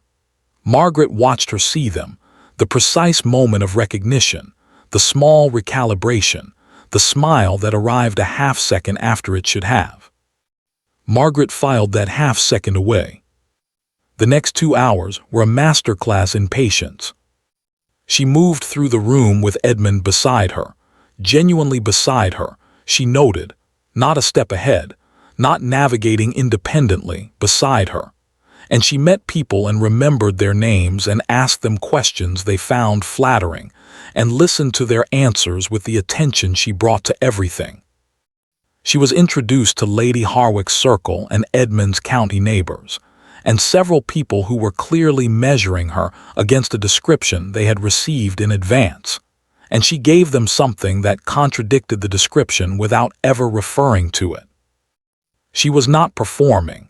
That was the thing she had decided in the carriage. She was not going to perform a version of herself designed to counter Sylvia's narrative. She was simply going to be what she was, which was, she had come to understand, sufficiently unusual that it tended to confuse people's preconceptions. Sylvia circled. She was skillful about it. She did not approach directly. She worked through the room in a pattern that brought her gradually closer, catching Edmund's eye across a distance, sharing a smile with someone in their group, making herself gradually present without ever quite arriving. It was, Margaret thought, beautifully executed. She watched it happen and said nothing. The moment came, as she had known it would, just after the supper interval.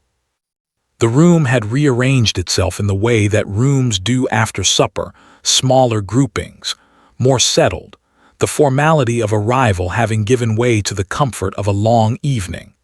Sylvia appeared at Margaret's side with the smoothness of someone who had been timing it. "Margaret," she said warmly, "I have been hoping to speak with you all evening." "And here we are," Margaret said pleasantly.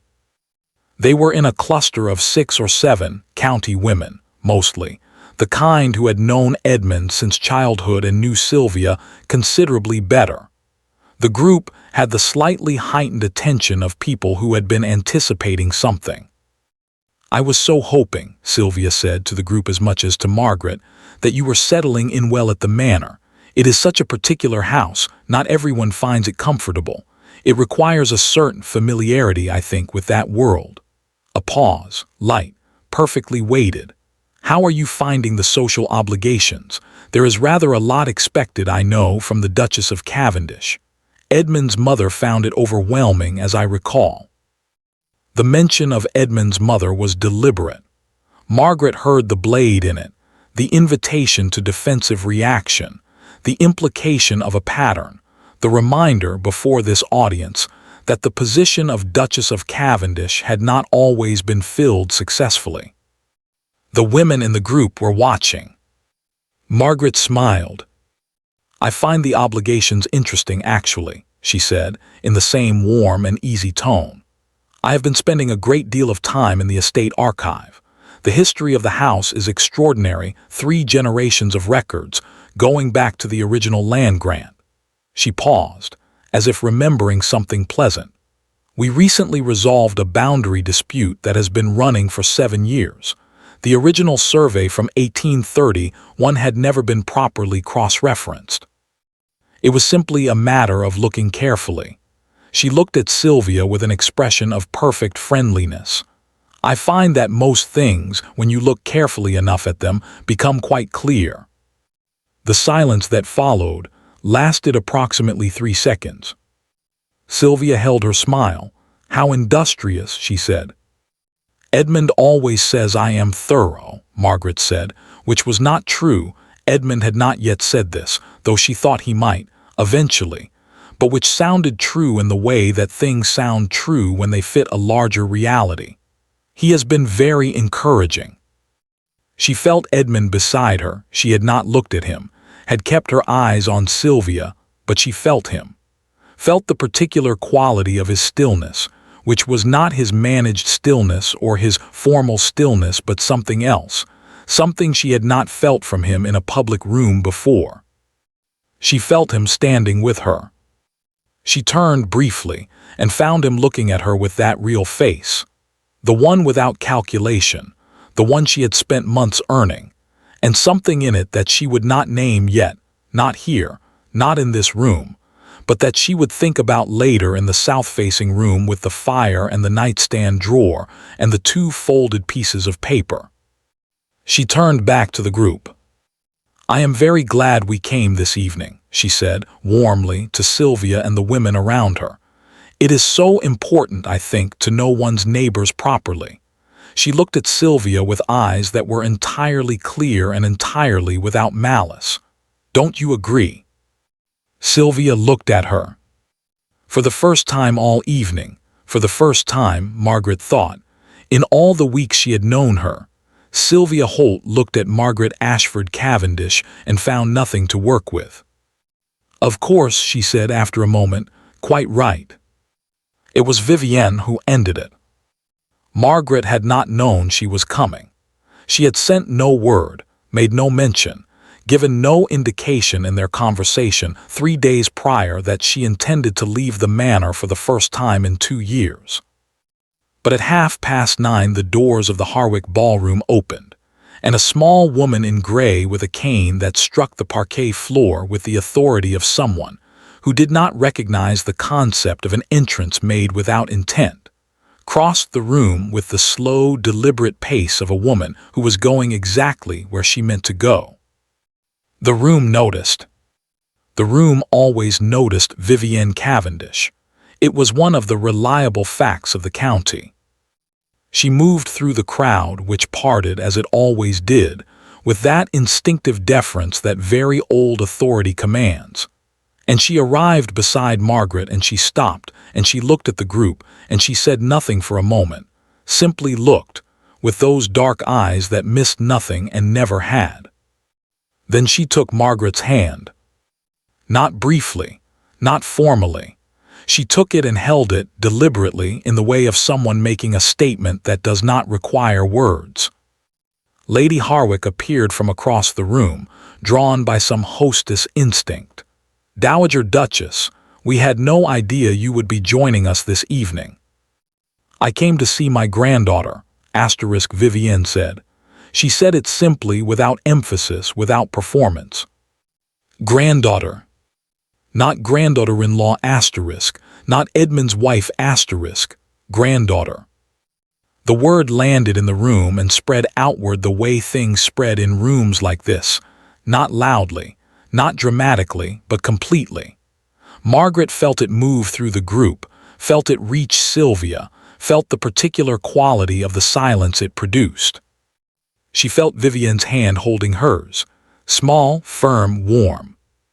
She thought about a woman who had arrived at a wedding she had not been invited to because she recognized, in a girl descending a staircase in a servant's uniform, something worth arriving for. She thought about all the things Vivienne had given her that were not about strategy or position. The tea, the fire, the patience, the specific quality of being seen. She held the old woman's hand and did not look at Sylvia. She did not need to. Edmund took a step closer, and she felt that too, the specific warmth of him beside her, the choosing of her that was not a performance for the room but something real, something he had been working toward since the morning he stood in the entrance hall and could not explain to himself why a woman in a servant's uniform had looked like. She already knew something he did not. Lady Harwick said something welcoming. People rearranged themselves. The orchestra began again. Sylvia stepped back. She did it gracefully. She was always graceful, and she moved away through the crowd with the composure of someone who has lost a hand and intends to manage that fact without fuss. Margaret watched her go with something that was not victory and not pity but something in between, the specific feeling of having met a capable opponent and emerged intact, which was not quite the same as winning and carried its own complicated weight. Edmund leaned slightly toward her. "Are you all right?" he said quietly, not rescuing, asking. "Yes," she said. "Are you?" A pause. "Yes," he said, and then more quietly, "I am sorry it took me this long." She looked at him. "To come to the ball." "To stand here," he said, "beside you like this." She held his gaze.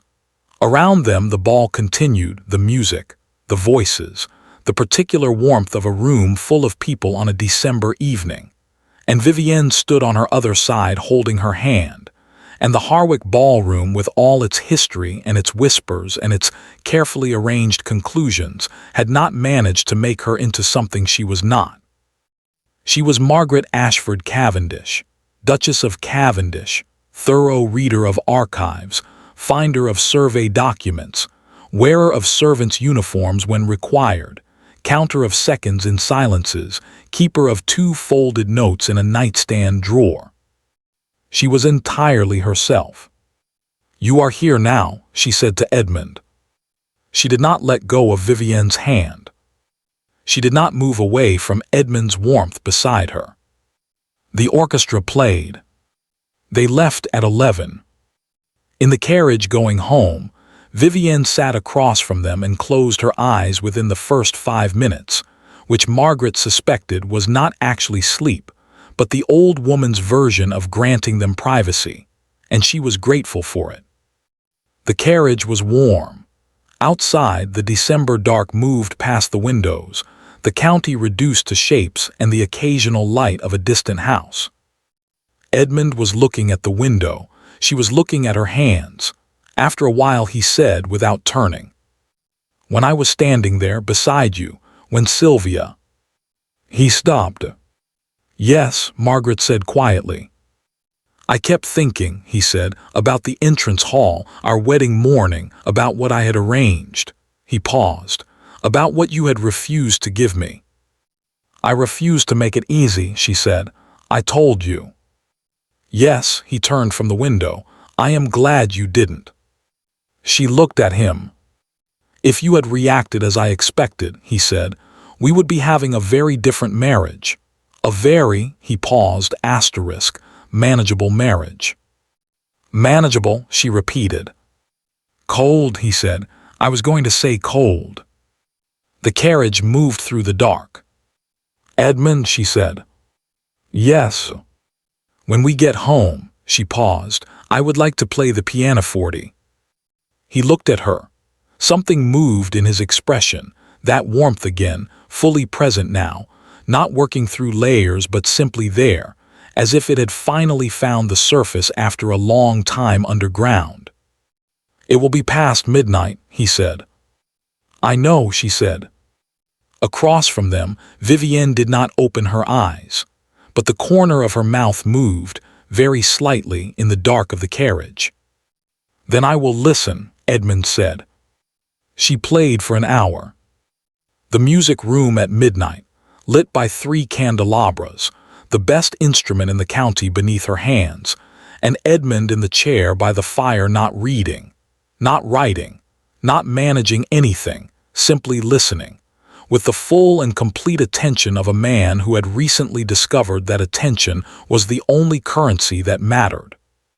She played her mother's pieces first, then things she had learned herself, over years of indifferent instruments in her father's indifferent houses, then things she had not played in a long time, pieces that required more than technical facility, pieces that required that you be present in them. She was present. When she stopped, the silence was the comfortable kind. "You were not exaggerating," Edmund said from the chair, "better than quite well." "I told you," she said. "You did." He was quiet for a moment. "You have told me a great deal of true things." Another pause. "I have not always been ready to hear them." She turned on the bench to face him. He was looking at the fire, the light of it moving across his face, and he looked in that moment less like the Duke of Cavendish than like the man underneath the title. The 19-year-old who had burned a letter, the 4-year-old who had been told his mother died, the 23-year-old who had not known that comfortable was worth something until it was too late to keep it. She looked at him for a long time. "Edmund," she said, "I think you should write to your mother." He looked at her. "Not for her sake," she said carefully, "or not only for yours." She held his gaze. "You said you wanted to know why. You have wanted to know for 20 years. That is a long time to carry something without understanding it."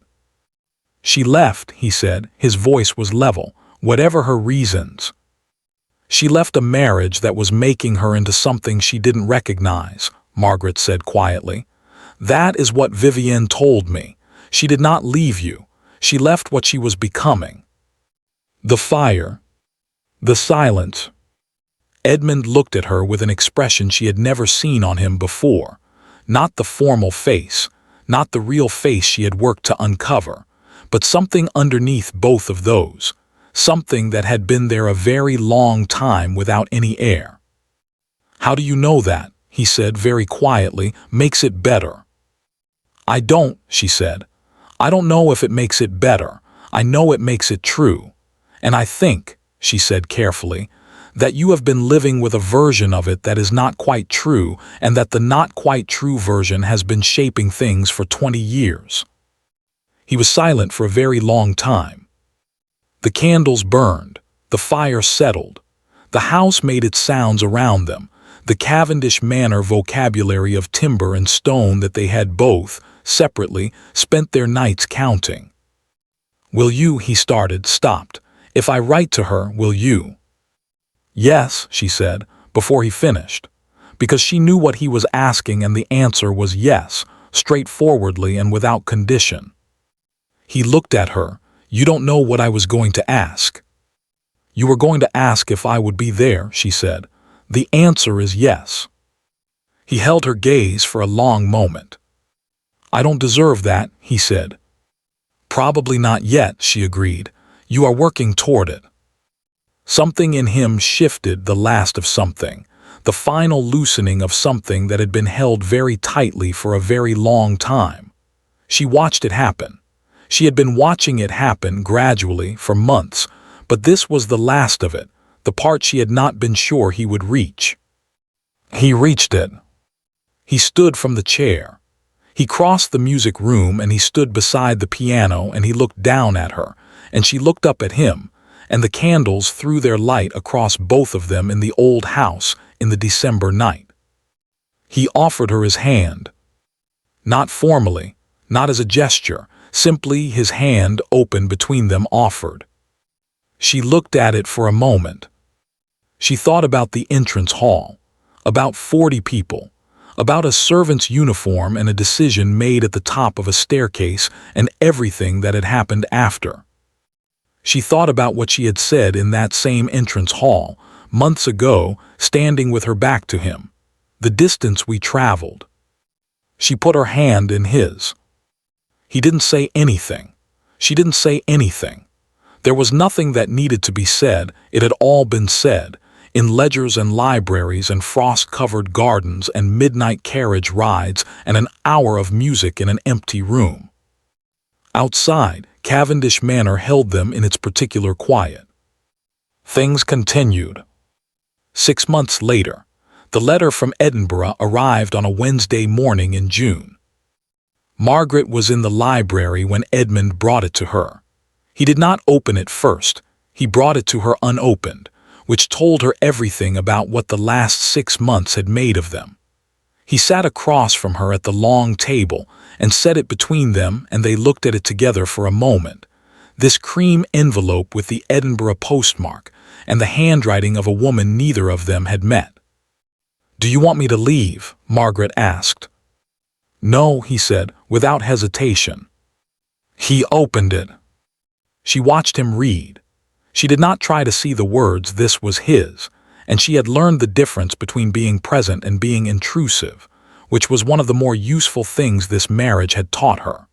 She watched his face instead, the way she had always watched his face, counting the seconds and reading the silences and learning the language of a man who had spent 20 years building walls that were, slowly and at considerable mutual cost, coming down.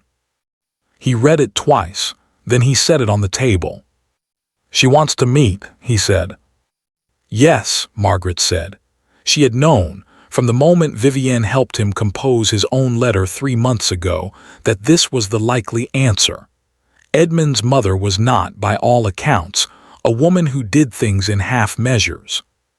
"She explains," he said. He stopped. "She explains why." Margaret waited. "It is," he looked at the letter. "It is not simple, and it is not what I imagined, and it does not," he stopped again. "It does not resolve into something clean." "No," Margaret said, "I didn't think it would." "But it is true," he said. "I can tell that it is true." "That is enough for now," she said. "You don't have to decide anything else today." He looked at her across the table. Outside, the June morning was moving through the library windows, the first real warmth of summer, the grounds green and full after the long winter, the formal garden in bloom in a way that made it unrecognizable from the frost-covered geometry she had first walked through. 6 months. She thought sometimes about how much could happen in 6 months. About what a house could become when 2 people inside it decided, gradually and imperfectly, to stop managing each other and start knowing each other instead. "I am going to write back," Edmund said. "I am going to say yes." "Good," she said. "Will you come with me to Edinburgh when it happens?" "Yes," she said. "I already told you I would." "You told me 6 months ago," he said. "Things were different 6 months ago." "Some things," she said, "not that one."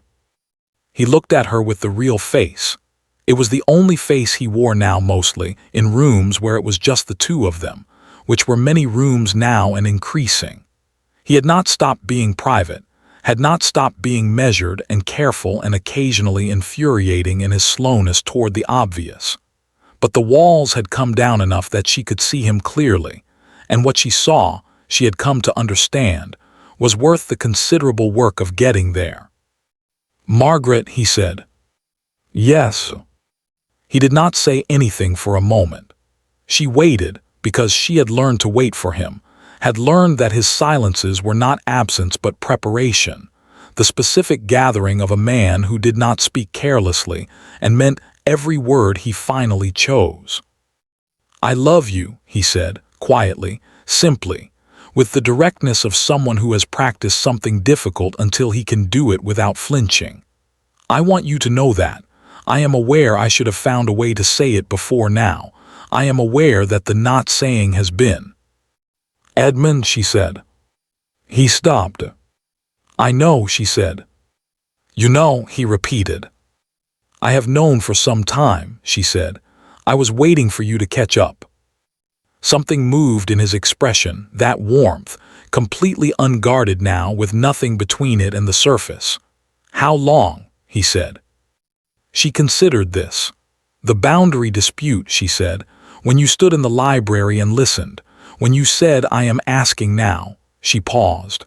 Not love exactly at that point, but the beginning of it, the place where it was going. That was 3 months into our marriage, he said. You were a slow study, she said. He looked at her for a moment. Then, with the particular quality of a man who has discovered that certain things can be said directly after all. And now? And now, she said, I love you, which I suspect you also knew. I hoped, he said. I was not certain. You could have asked, she said. I was afraid of the answer. Edmund, she said, you are going to have to stop being afraid of answers. You are married to a woman who finds things in archives. There are no answers in this house that will stay hidden for long. He looked at her. That warmth, and underneath it something steadier and deeper than warmth, the specific feeling of someone who has arrived, after a long and complicated journey, somewhere real.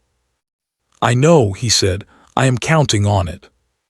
Vivienne died in August. Peacefully, in the warm room in the West Wing, in the chair by the window where she had drunk her tea and waited for the right woman to arrive. Margaret was with her. She had been with her most of that last week, the two of them in the warm room talking sometimes and sometimes not, the particular language of a friendship that had no template and needed none. On the last evening, Vivienne held her hand, the same way she had held it in the Harwick ballroom, small and firm, and looked at the window where the August light was doing what August light does in the late afternoon, golden and unhurried and full of itself. You wore the uniform, Vivienne said. She had said it before, months ago, on that first evening. She said it again now with the quality of someone returning to a thing that had pleased them. Yes, Margaret said. And came down the stairs. Yes. Good, said Vivienne. She closed her eyes. She did not open them again. Edmund stood at the window of the library for a long time after. Margaret found him there that evening, the June archive spread on the table behind him untouched, looking at the grounds in the late summer dark. She did not say anything.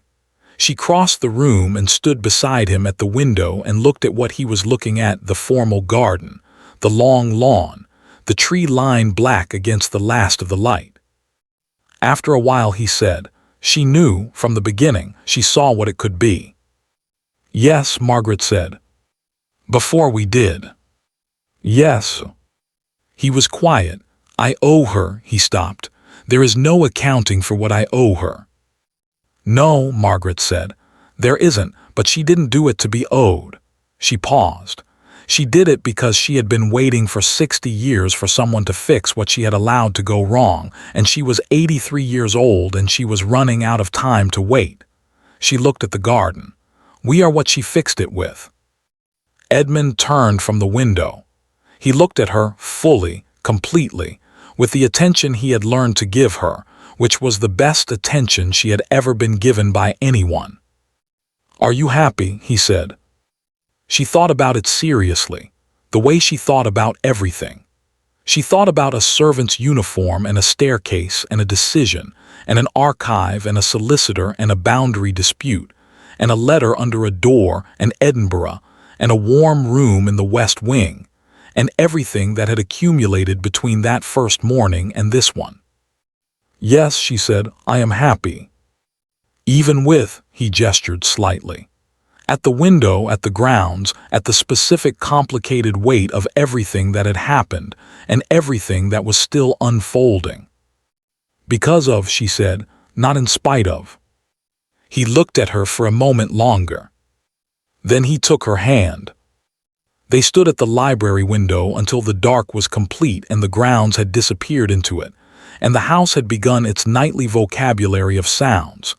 Timber, stone, wind, the particular settling of 2 centuries of Cavendishes, and now one Ashford who had walked in on a winter morning and decided at the top of a staircase to stay.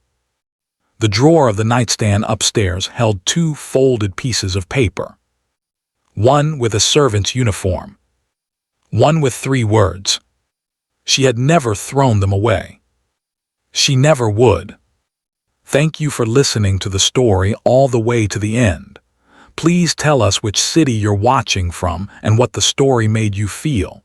Don't forget to subscribe so you won't miss new stories.